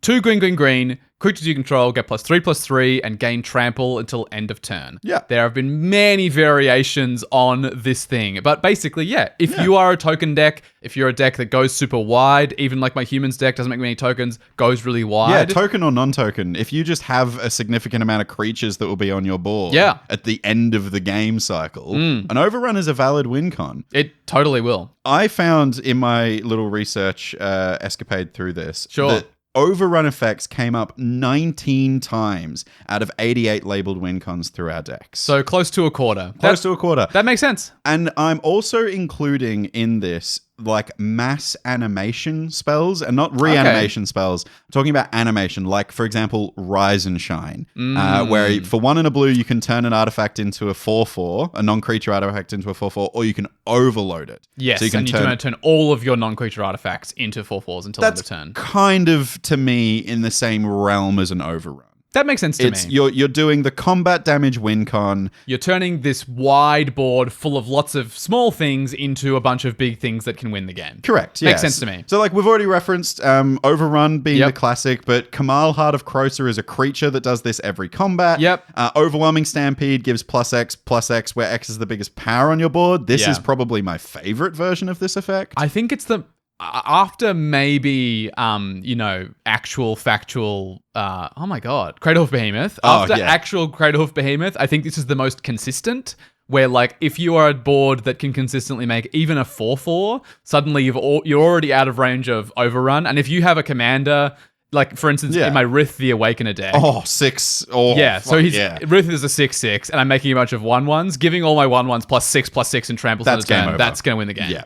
And I think that like, I feel like it's a higher ceiling than Overrun. Like it's just Absolutely. incredibly higher ceiling. Higher ceiling, lower floor, but the floor is very easy to raise. Yes, I would as say. long as if your commander is more than 3 power. There you go. You've Done. raised the floor of Overrun. Done. I've also included in here Tangletrove Kelp. Is this the one that costs 1 less for every land in your bin? No. No? Tangletrove Kelp. It's like a 6 mana, I believe it's a plant creature type. Okay. And it says it's so specific to one of my decks. At the beginning of combat on your turn, clues you control become 6/6s. It is just... That's whack. If you're in a clue strategy... That's your Overrun effect, Tangletrove Kelp. I was just looking for one of those for my clue deck. That's going to be really common in all of those decks out there. All of you out clues. there, probably 80 to 90% of you with your clue decks, you finally got a win con. There you go. Glad you're listening to this You're welcome. podcast. In spell-slingery kind of decks, Balmor, Battle Mage Captain gets so there. strong. Cast instant or sorcery, creatures you control +1/+0, and trample till end of turn. Yep. I love in my Kaza deck pairing this with Surge to Victory. Oh, this card, I pulled off the dream scenario with this Balmor card. and Surge to Victory. Yeah. It's very rare. You get an extra turn spell. Yes. With your Surge. So Surge to Victory exiles an instant or sorcery from your bin. Creatures you control get +X/+0, where X is the mana value of the thing. Yep. Whenever a creature you control does combat damage this turn... A creature. Not one or more creatures. Nope. Whenever a creature you control does combat damage this turn, copy the exiled card. You may cast it without paying its mana cost. So, if you Surge to Victory, have Balmor, and you exile an extra turn spell, your creatures get +6/+0, let's say, maybe +7/+0 because of Balmor. Yep. They have trample, and when you deal combat damage to a player, you get an extra turn. So if you have 10 creatures and you deal combat damage 10 times, 10 extra turns, and you've probably killed someone because they were that big. If that doesn't win you the game, Yeah, I don't know what you're doing. did someone Teferi's protection Yeah, is like the that's- only thing I can feasibly see? Basically, yeah. And also like rally the peasants, just a pauper win con. Like Yep. there you go. Like in my Savine Savine. deck, Yep. that's crazy. Totally a valid way to win. Gives all creatures +2/+0, and it has flashback. So Yep. if you cast it and flash it back, you get +4/+0. In my Savine deck, it's +6/+0 because Yeah. it copies from graveyard. With Balmor, this tends to be the that's absolute the win. You know, then Yeah. they got trample as well. We had a game the other day where I cast a Fact or Fiction, and it was like Balmor and Rally the Peasants were revealed in Fact or Fiction, and Walt was like, I don't know what is correct here. Like, you just can't give them both. Yeah. Don't put both of them in the same pile. I think I ended up convincing everyone that it was right to put Balmor in a pile on its own. Yeah. And to give James the option of you can have 4 cards or you can have this card that I know for sure is going to win you the game. And he chose the card that was for sure going to win him the game. Yep, took Balmor. Probably right to choose. I think this is like just a classic. Like Yep. this is every commander deck's win condition could be combat damage, in my opinion. There's so little. There are very few decks that could struggle to win through combat damage. You know what I mean? Like, Yeah. You know, maybe a Shurikai Genesis engine, but then like even then you're making those little pilots. Yep. You could Giving rally the pilots an peasants. overrun. Yeah. Might get the, I mean, Rally the Peasants would be illegal because it's flashbacks for red. that's true. Can't go on that sadly. But you could play McKindy Stampede. Oh, there you go. The land on the back. Sorted. Give them creatures +2/+2. MDFCs in for the win again. The question I want to ask though is like, how many do you think are appropriate in a deck where that is the win condition? Overruns? Yeah. I think 2 is usually right. That's kind of what I found was the average in our decks. Some decks want 1 more, maybe. I know my Rith deck is only on 1, and I have occasionally looked at it and been like, I probably should be playing more than 1 here. I think it's so easy of a win con to achieve. The thing is, the deck has 2 Impact Tremors effects in there. Oh, so that's also a win condition. Yeah, and I think they probably win more consistently than an overrun they're in that also deck lower specifically. mana value too, which is a big thing. It's a tough thing. I think in the absence of any other factors, I think you can't really go wrong with 2 of these because, as we said in the past when we talked about win cons, you kind of want at least 1 or 2 that are not your like exact way of winning. So if you normally win with combat, you probably want at least 2 of your win cons to be this kind of a thing like an overrun, and you probably want at least 1 or 2 to be something else, whether it's an Impact Tremors, whether it's an Goblin Bombardment, you know, a way to get through that's not combat. Yeah, like for example, one of my alternate win cons in my Sally Sparrow deck, I have a couple of these like mass animated clues. Yes. You know, the Tangletrove Kelp kind of effects.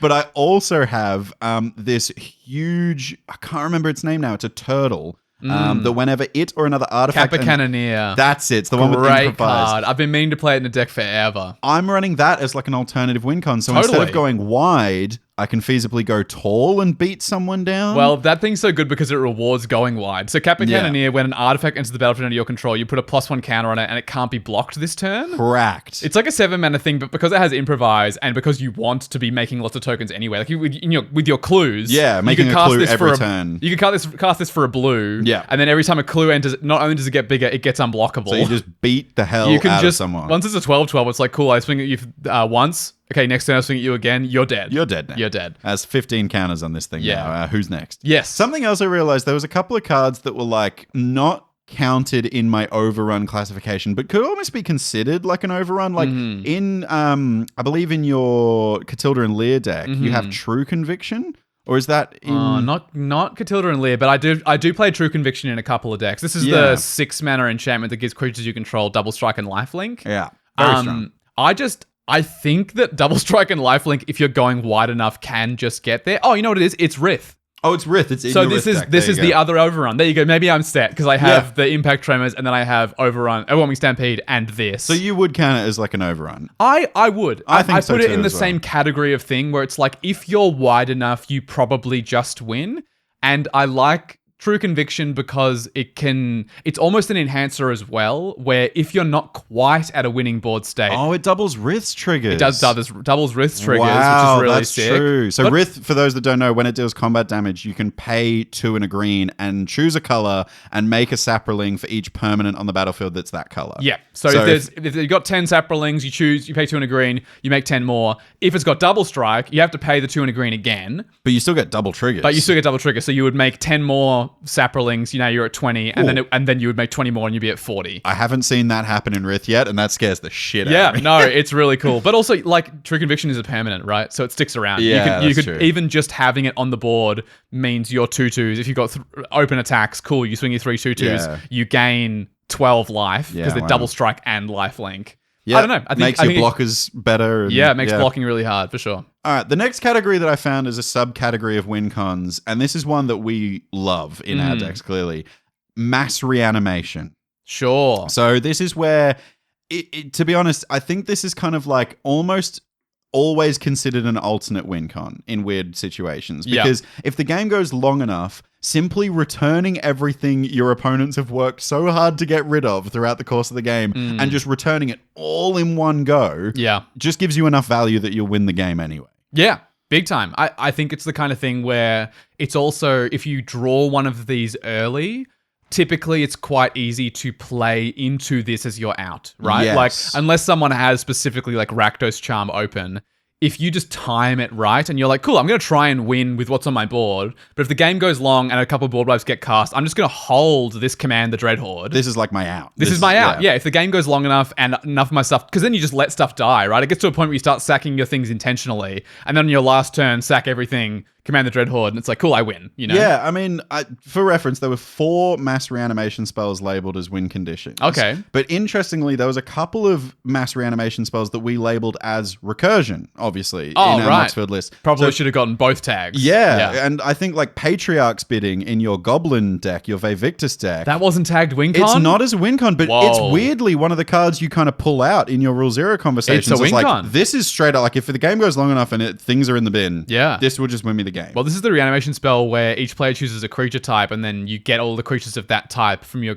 bin to the battlefield. Everyone does that. Everyone does. So everyone chooses their own creature type and animates everything from the bin. So it's dangerous in a typal matchup if someone else is also on typal. Yeah, but if someone's all on elves and you're on goblins, it's like, oh. It's dangerous. But the thing is, like, it's a Jund list that I have. I've got lots of ways to sacrifice my stuff. People blow up goblins, understandably, all the time. Yep. I want to get rid of Krenko all the time. Yes. If I can bring back, like, sometimes I've cast Patriarch's Bidding, gotten a bunch of goblins back. One of them gives haste. One of them is Krenko Mob Boss. I win. You're all dead. I make 20 goblins. They all have haste. I swing at you for 40 because I also have this goblin lord. Like, yeah, I win the game. But I also realized in my Fire Left deck, Splendid Reclamation was not labeled as a win condition in my deck. That's totally a win condition. And yeah, thinking about it, it for sure is, especially if I like pair it with a Zuranorb, right? So like I float all my mana, sacrifice all my lands to Zuranorb, gain 2 life for each land I sack, which is pretty good, and then cast Splendid Reclamation, have everything re-enter, trigger all my landfalls. That is for sure going to win me the game. Yeah, I've seen you win the game with that card before, definitely. And like there's a bunch of other brilliant effects, like Brilliant Restoration. In my Gandalf deck, returns all your artifacts and enchantments to the battlefield. Yep. Sepulchral Primordial in your Arami deck is another one that I really like. Is kind of like a mass. Whoa, I get a bunch of stuff from your bin now. Like I just Rise of the Dark Realms being another example of that kind of effect. Yep. Command the Dreadhorde, same again. Classic. Yep. But even they exist, by the way, in other strategies other than just creature or artifact/enchantment strategies. I realize Mizzix's Mastery is kind of like a mass reanimation spell in a Spellslinger deck, right? Yeah, this is the one that you overload and then you exile every instant and sorcery from your bin and you cast them all without paying their mana cost. I think you can exile any number. Oh, really? Yeah, I think you don't have to choose everything. Yeah. Interesting. Any number of instant or sorceries, I believe. But wouldn't it, because it's overload, don't you have to choose each? Isn't that the way overload is? Because it would be target and then overload would be each. I feel like it's everything. It just feels weird if you've got counter spells in your bin. That'd be it is. That'd be a weird one. I mean, it's the kind of thing where you're the sort of deck where you have so many cast an instant or sorcery, do blah blah triggers on the battlefield that you just cast the counter spell and target like another counter spell or something on the stack, and then they all fizzle. Yeah. 2 Magecraft triggers, 2 draw a card from Archmage Emeritus. Who cares? In that situation, it's probably better to cast those counter spells. But I think that Mass Reanimation is just one of those win conditions where it's like, you're alternate out.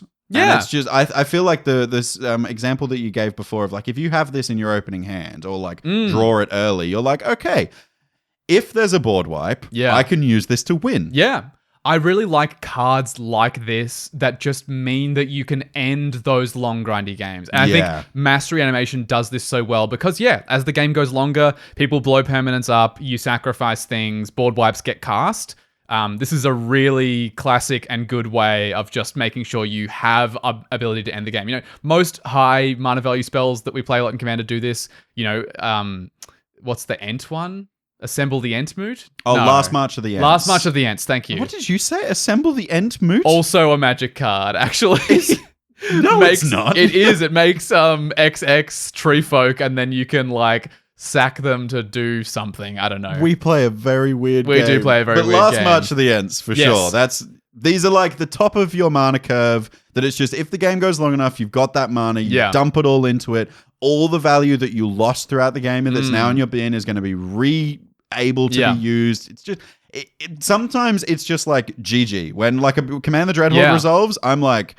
Yeah, good game. I'm often happy to see a card like this because if the game has gone long enough where it's good, it's probably time for it to end anyway. Yeah. You know, whether it's Living Death or whatever. Surprise, get Commanded talking about our games going too long yet again. Again, episode 1, everyone.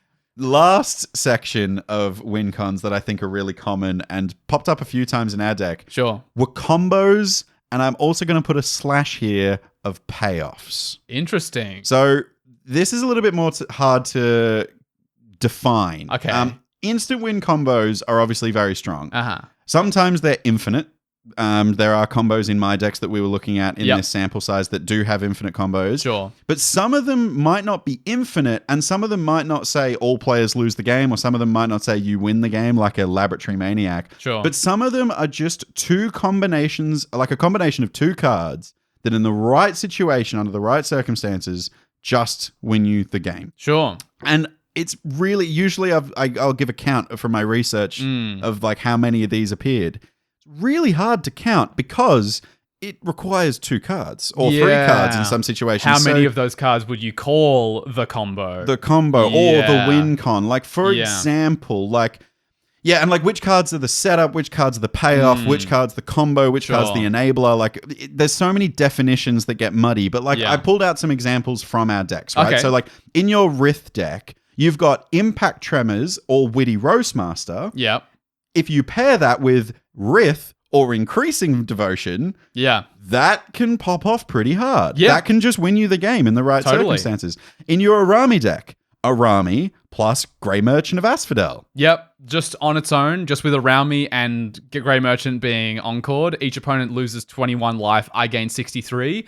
Every black pip increases that number by quite a significant margin. That's cracked. That's absolutely going to win the game. And I have won the game with specifically those 2 cards many times. A few times. In my Savine deck, I've got Ignite the Future, which is this like really crazy Impulse Draw. Impulse Draw, but if you cast it from graveyard, you cast them all for free. If I have that plus increasing vengeance or another display of power or another copy spell, the value I will get from just storming off. I've seen you win off the back of the free spells you've gotten many times. And like there's been times where I've just gotten to that position and the rest of the table has gone, yeah, you don't need to play it out, James. GG. Yeah, like you 100% have you it. get there. Like we mentioned it before, Zuranorb plus Splendid Reclamation is a combo that can just like win the game. Big time. Magistrate Scepter and Ham Sandwich in my Tornos deck usually wins me the game. It's your infinite turns. Yeah, big time. So I think that these are really hard to quantify and to label in our deck building process, but payoffs like Impact Tremors, for example, are 100% win cons. Yes. But they're weird because we consider win cons at the top end of our mana curve, like these 5 to 9 mana spells that we're like, yep, if this resolves on the right board state, we win. But sometimes it's like, okay, I need to resolve Impact Tremors before I resolve Increasing Devotion and make 10 humans. Yeah. It's interesting. I think that these types of cards will walk the line between a bunch of different kinds of categories in our decks. Like, yes, they can be win cons, but some of these cards are enhancers on the right board where they just make the things you do better. Like, you could arguably call Impact Tremors an enhancer. It wins you the game, but you play it first and then do everything else, which is kind of exactly... It makes everything that you were doing already better. Yeah, it's kind of fits almost exactly the category of thing we called an enhancer, but it wins you the game. And then there's other things like, Magistrate Scepter, where it's like there's periods of time where you're just getting an extra turn every now and then before you might go infinite turns and definitely win the game. So it's like, is that a win con? Yes, sometimes. Or is it just part of the deck strategy? Is it just synergy in the deck? I think this is the really tough line. I will say that I think the combos that are more palatable in Casual Commander are the ones where the combo pieces are just synergy on their own anyway, right? You feel less bad about losing to them because it's like, no, each of those individual cards was already good in your deck, and sometimes you'll combine them all and just win, and that's fine. Yeah, like a Dualcaster Mage and a Ghostly Flicker in a Spell Flicker deck. Yeah. They're both individual pieces, but like a Ghostly Flicker and Dualcaster Mage can create infinite mana as a combo. Yeah, but individually they're still going to be great in the deck. It's not weird that you threw one in. It's not my Scorpion God deck, like Yorgmoth and Nest of Scarabs. Both brilliant cards on their own in that deck, and just coincidentally go infinite when you get them together. Yeah, both have Neg1 counter synergies, both have sacrifice synergies, which is what my deck is doing. But yeah, stick them together and that should win you the game. Yeah. Weird, right? Weird. It's hard to it's hardest to talk about these cards in terms of like what you should do with them and how you should play them because they vary so much. Grey Merchant and Asphodel and Around Me is kind of just a 2-card combo win. It is, yeah. It's not dissimilar to doing Tornos and Magistrate Scepter, really, in terms of what it does to the game. But then, going Impact Tremors, Increasing Devotion is like, I wouldn't really call that a combo, but it kind of is one. Like, it's complex. And it can get you the win, and then Rith comes in and does it again. And It's bizarre. It's bizarre. It's really hard to nut down and label these things, which is why at the start of this episode, when I was looking at these numbers, I was like, wow, this is really hard to actually give any stats to because it's so sporadic and so random. It's situational for sure. Let's have a look at some outliers of our decks for win conditions. So this, again, decks with unique or interesting win conditions this time, or alternate win conditions, or just lots of win conditions. I want to start with my Ukima deck. This is the commander that when it leaves the battlefield, you drain someone equal to their power. And it's unblockable. It's pretty sick. I only have 2 win conditions labeled in this deck, like I spoke about, and both of them are Voltron one-shots, which is really bizarre because I don't win the game a lot through those. That can kill one player, but doesn't usually finish the whole game. I like kill one player and then like people go, okay, get rid of the colossification now because now Ukima's a 22. That's a one-shot commander. We got to deal with that. Yeah. And usually people do. Yeah. So the way I win with Ukima is usually the repeated kind of value of looping a Ukima over and over and over again, draining people at the table. Yeah. It's interesting. I would almost say that this deck more closely resembles my Barbala Saga deck. Yeah, where maybe this is the kind of thing where some number of those bounce spells kind of should be categorized as win cons, because that's usually how you do win the game, is this incremental damage that you're dealing over the course of the game. But then it's just also, that's the thing that the deck wants to do. You know what I mean? Like it's hard to label. You might be tagging 20 cards as win cons, which doesn't feel right either.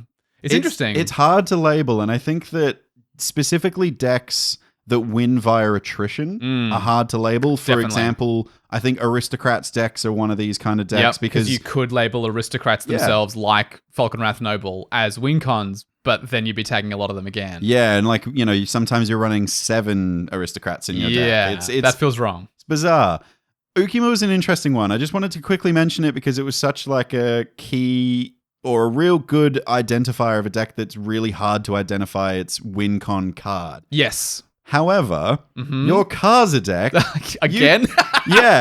Talking again about Kaza, because I think you had a very easy time labeling win cons in this deck because there were 11 cards that were labeled as win cons. Why so many, Walt? Look, I think this is probably a function of the fact that I won so many of my early games with this deck with Comet Storm. Yeah. I have fully cut Comet Storm from the deck because it was just always how I won. And because the win cons I replaced it with were worse than Comet Storm, because it's pretty hard to beat Comet Storm in terms of the rate and the burn effect that you get. Sure. I have a bunch of other weird ways to win, like doing the extra turn spell, Balmor, exile the, what's it called? Oh my god, the 6 buyback one. The buyback extra turn spell. Oh, no, but what's the 6 mana card that exiles it and then you Surge to Victory. Surge to Victory, yes. Surge to Victory. About it, Yeah. You know, doing stuff like that is weird. You know, I put like a, oh my god, my brain today. There's a Elminster Simulacrum. Oh, it's a 6 mana instant that copies a creature from each opponent. That can win you the game. Yeah, well, copied a bunch of times, that can do it. Prisoner's Dilemma, copied a bunch of times, can do it. Love Prisoner's Dilemma. So I think this was a good way for me to make this deck continue to feel fresh, is there's lots of weird and very different types of win cons, and so I find I assemble different types of wins each time. And also, I think because, like, maybe a Prisoner's Dilemma won't win you the game on its own, but doing that on turn 7 and really doming the table and, like, them flashing it back on the same turn, everyone's like, wow, okay, Walt nearly killed us with his win con. Yeah. And then you go, nearly got there. And then on turn 8, you then go for a Gyre's Immolating Inferno just to finish it off. It's kind of like the win con, like, there's reasons why you have so many win cons, and it's because you can't just win with one of them. Sometimes you'll need to do one on turn 5 and another one on turn 7 and close out the game there. Yeah. And look, it can still, like, Gyre's Immolating Inferno is in the deck. Not Comet Storm, Storm King's Thunder is still in the deck. Yeah, that's a win condition. Those two on their own can just win the game. I'm not going to say that those aren't in there, but by diversifying my win cons, I found that I find more interesting lines to victory, and that's why there's so many labeled, is it's like each of them on their own doesn't usually get me there. It's usually a combination of 2 or more of them that get me there. Interestingly, my Savine deck is the one that I wanted to talk about in relation to this, and I feel like it's another Spellslinger deck that does a very similar thing for the same reasons.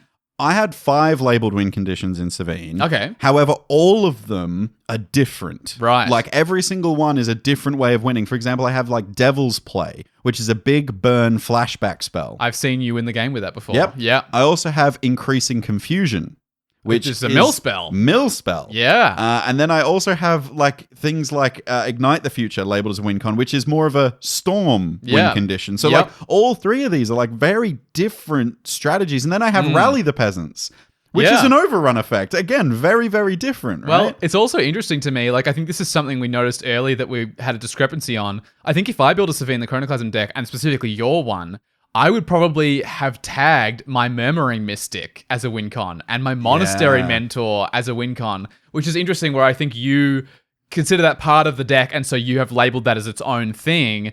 But also, that's usually a way that you That's win the game. how I set it up. Like Yeah. if I have a young pyromancer and every time I cast an sorcery spell, I make a 1/1. Yeah. That's step 1 of my win condition, because Yeah. then step 2 is having the board be wide enough that a rally the peasants, giving everything +6/+0, will just win the game. I think there's a version of Savine where you tag all of these things as win cons, and it looks similar to Kaza. And I think it would probably end up in about that realm, thinking about it. Like Yeah, I've it got might about be a bit- 6 Token makers. token makers. So you'd have yeah. about 10 things, and I think I would agree that similar to Kaza, you tend to find a combination of 2 of these kind of cards is what gets you over the line. Whether it's like an overrun effect plus that extra burn damage from the Devil's Play. Or mill that player, then do Rally the Peasants. You know, like it's Yeah. combinations of these 2 things.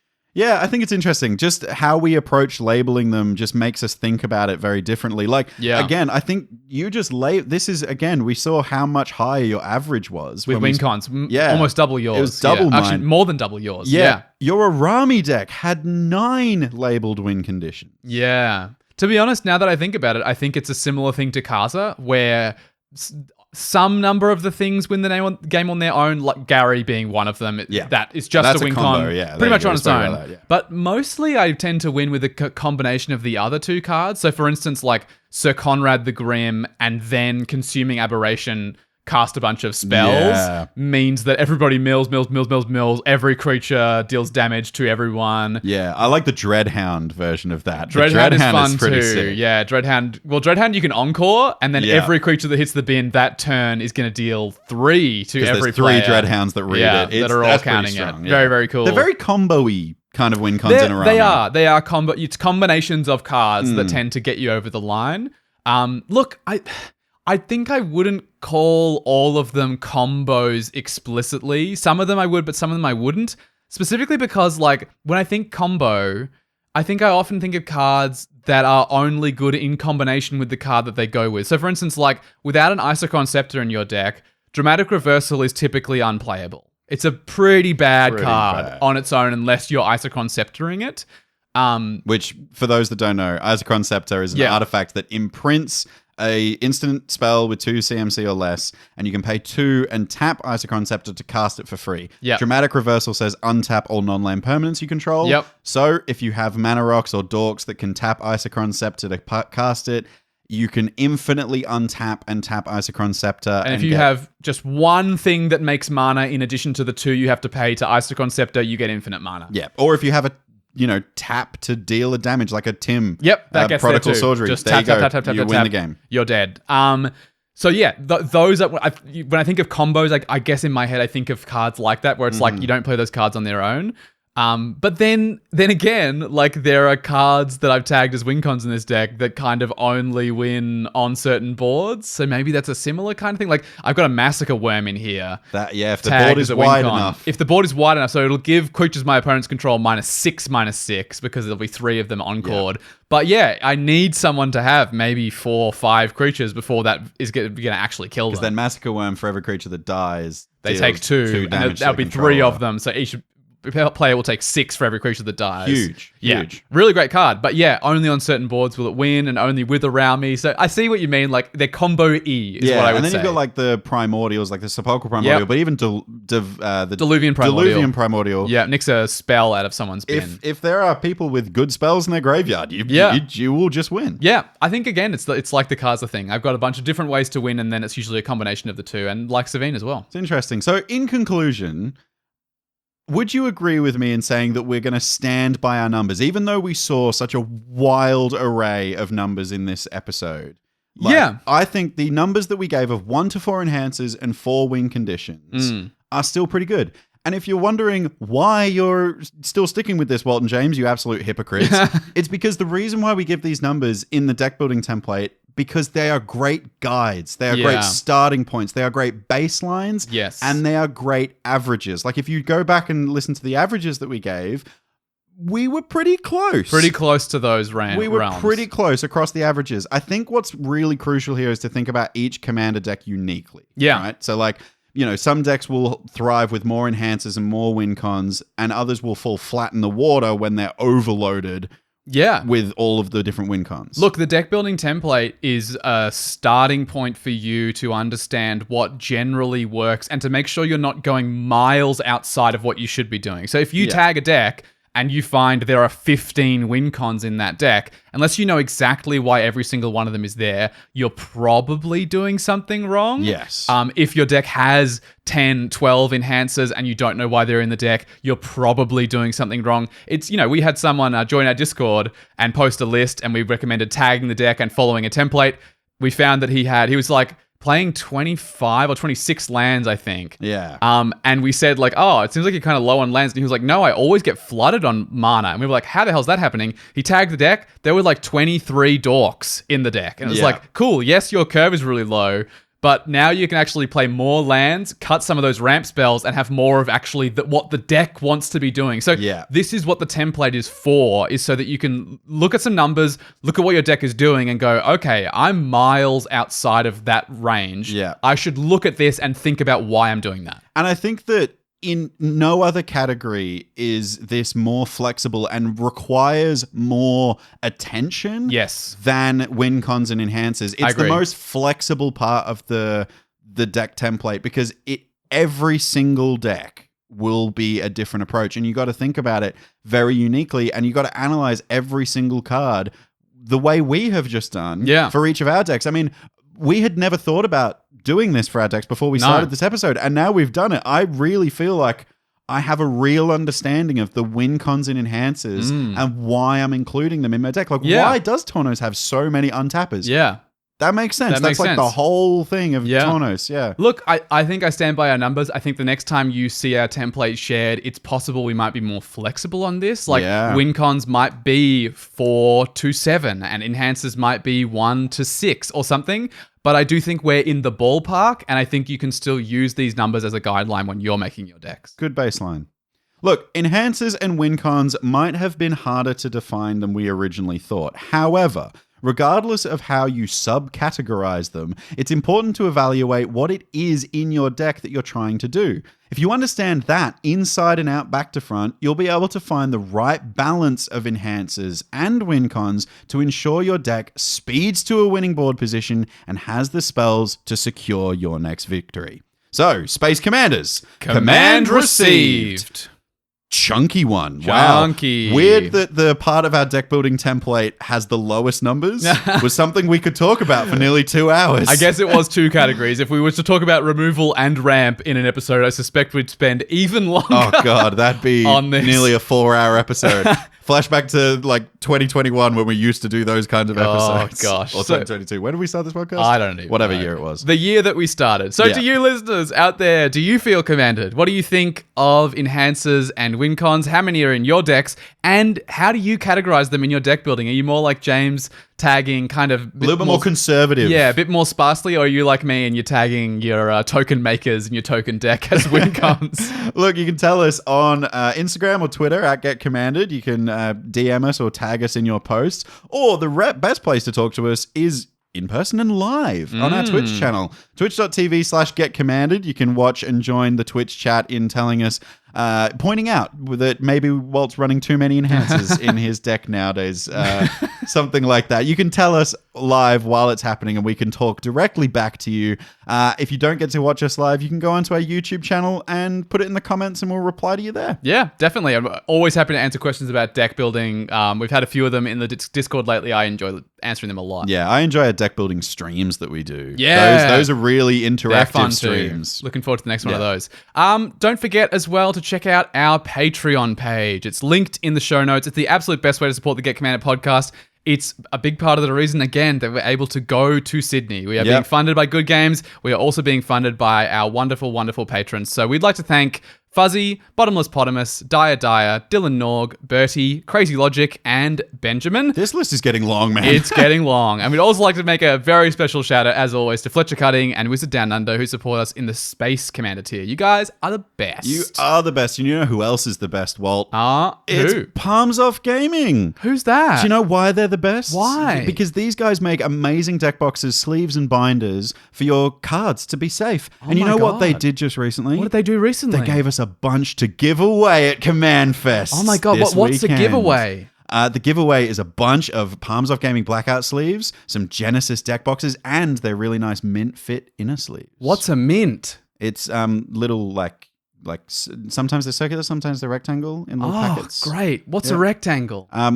So imagine a square and then stretch it. Yeah. What's stretching? Yeah. Okay. We're going to stop that right now. That's a bit that will never end. It will go forever. But yeah, Palms Off Gaming, these guys are amazing, and they gave us a bunch of giveaways to give away to you at Command Fest. But if you don't get to meet us at Command Fest and like the sound of all this stuff, you can go to palmsoffgaming.com.au/#getcommanded to get all of that awesome Palms Off Gaming stuff at 10% off. Yeah, and support the Get Commanded podcast at the same time.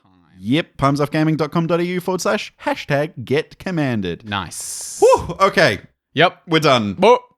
Big one. Big episode. Planeswalk time? Yes, Planeswalk. Outside of Magic, outside of Commander, we're going to go somewhere you came with me to. Oh, sure. We're going to go to the lost and mythical city of Atlantis. Oh. The Lost Empire. Cool. I'm not sure if we've spoken about this on the podcast before, but we have a great friendship group. There's 3 couples, and we all get together pretty regularly at this point. Yeah. We all have this pot in the middle where it's we just throw in movie recommendations, and every now and then we'll just pull one out and we'll or 2 watch out. Them. Yeah, as it was the other night. Frequently it's a double bill. But yeah, we watched Atlantis just recently. Yeah, and I forgot how good of a movie that was. It's awesome. So this is the Disney animation that came out in, I want to say, the early 2000s, maybe 2001, 2002, roughly. Yeah, might have been slightly earlier than right. that. Around that sort of great age in Disney animation where they were starting to experiment with 3D and 2D animation. So Atlantis is in this camp, Treasure Planet, another classic in this camp. They came out almost back to back, those Very two, similar in time. Both bombed in the box office, very disappointingly, and probably largely because of Disney and because of their bloody executives, because they're very beloved films now. I just want to talk about classics. I want to talk about how much back then we got films and TV shows and pieces of content with new intellectual properties. Oh my God. Say it louder for the people at the back, please. I just think it is so sad. And I've seen writers on Twitch, on Twitter, not so much on Twitch, on Twitter talk about how in Hollywood at the moment it is unbelievably difficult to get new intellectual properties. And by that I mean new content, new worlds, new stories off the ground. Everything these days is either a reboot, a sequel, or a reimagining of something. And it's just yes, we've seen Spider-Man's origin story 6 times now. 8 Jurassic Park films. Do we need another Jurassic Park Honestly, film? I am a huge Star Wars fan. We've talked about Star Wars a billion times on this. And can we do something in space that isn't Star Wars? Well, and how refreshing was it? We've talked before about how much we loved Andor. Yeah, that was a big departure from Star Wars. It was an intentional look at what a very small and new part of the galaxy would look like if it was in Star Wars at a particular time. Yeah. And it was so much better for it because it was new. It was different. It was an actual story written from the ground up. Didn't pander to those audiences. No. It was hey, look, the Millennium Falcon. Do you remember this from when you were a kid? There was no need to. And look, I just think there are so many amazing creative people out there who have the capacity to write really incredible screenplays. There are animators who are ready to animate new worlds, new places. There are directors, there are actors who are ready to explore new worlds.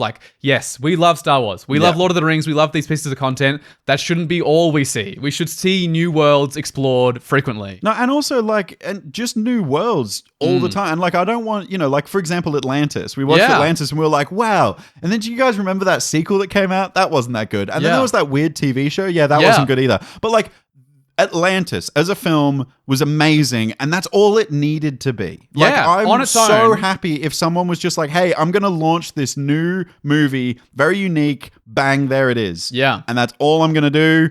I'm not going to do a sequel. I'm not going to do a TV spin-off. Yeah. And I'm going to appreciate that piece of content because it's different. Dude, Everything Everywhere All at Once. How many awards did that win at the Golden Globes or whatever? That was a brand new screenplay in a world that resembles ours, but with a bunch of really weird parallel worlds. As far as I'm aware, there is no intention to make a sequel of that film. It's enough. It's enough to write a new story. I don't think it needs one, and I agree. I think it's better that film is a new story. Because when we watched Atlantis: The Lost Empire, it was there's world building here. Like, Yeah. it does that great thing that stories set in fantastical settings do of implying this vast world. Deeper lore. Well, like beyond the screen, right? Yeah. Like when you look at a frame, you can see that the world continues beyond the frame, like literally and also metaphorically. Like you can see it in the world, you can feel it in the way the world is portrayed. And it's so satisfying to have those worlds exist. Yeah. And we need more of them. And yeah, watching Atlantis Lost Empire,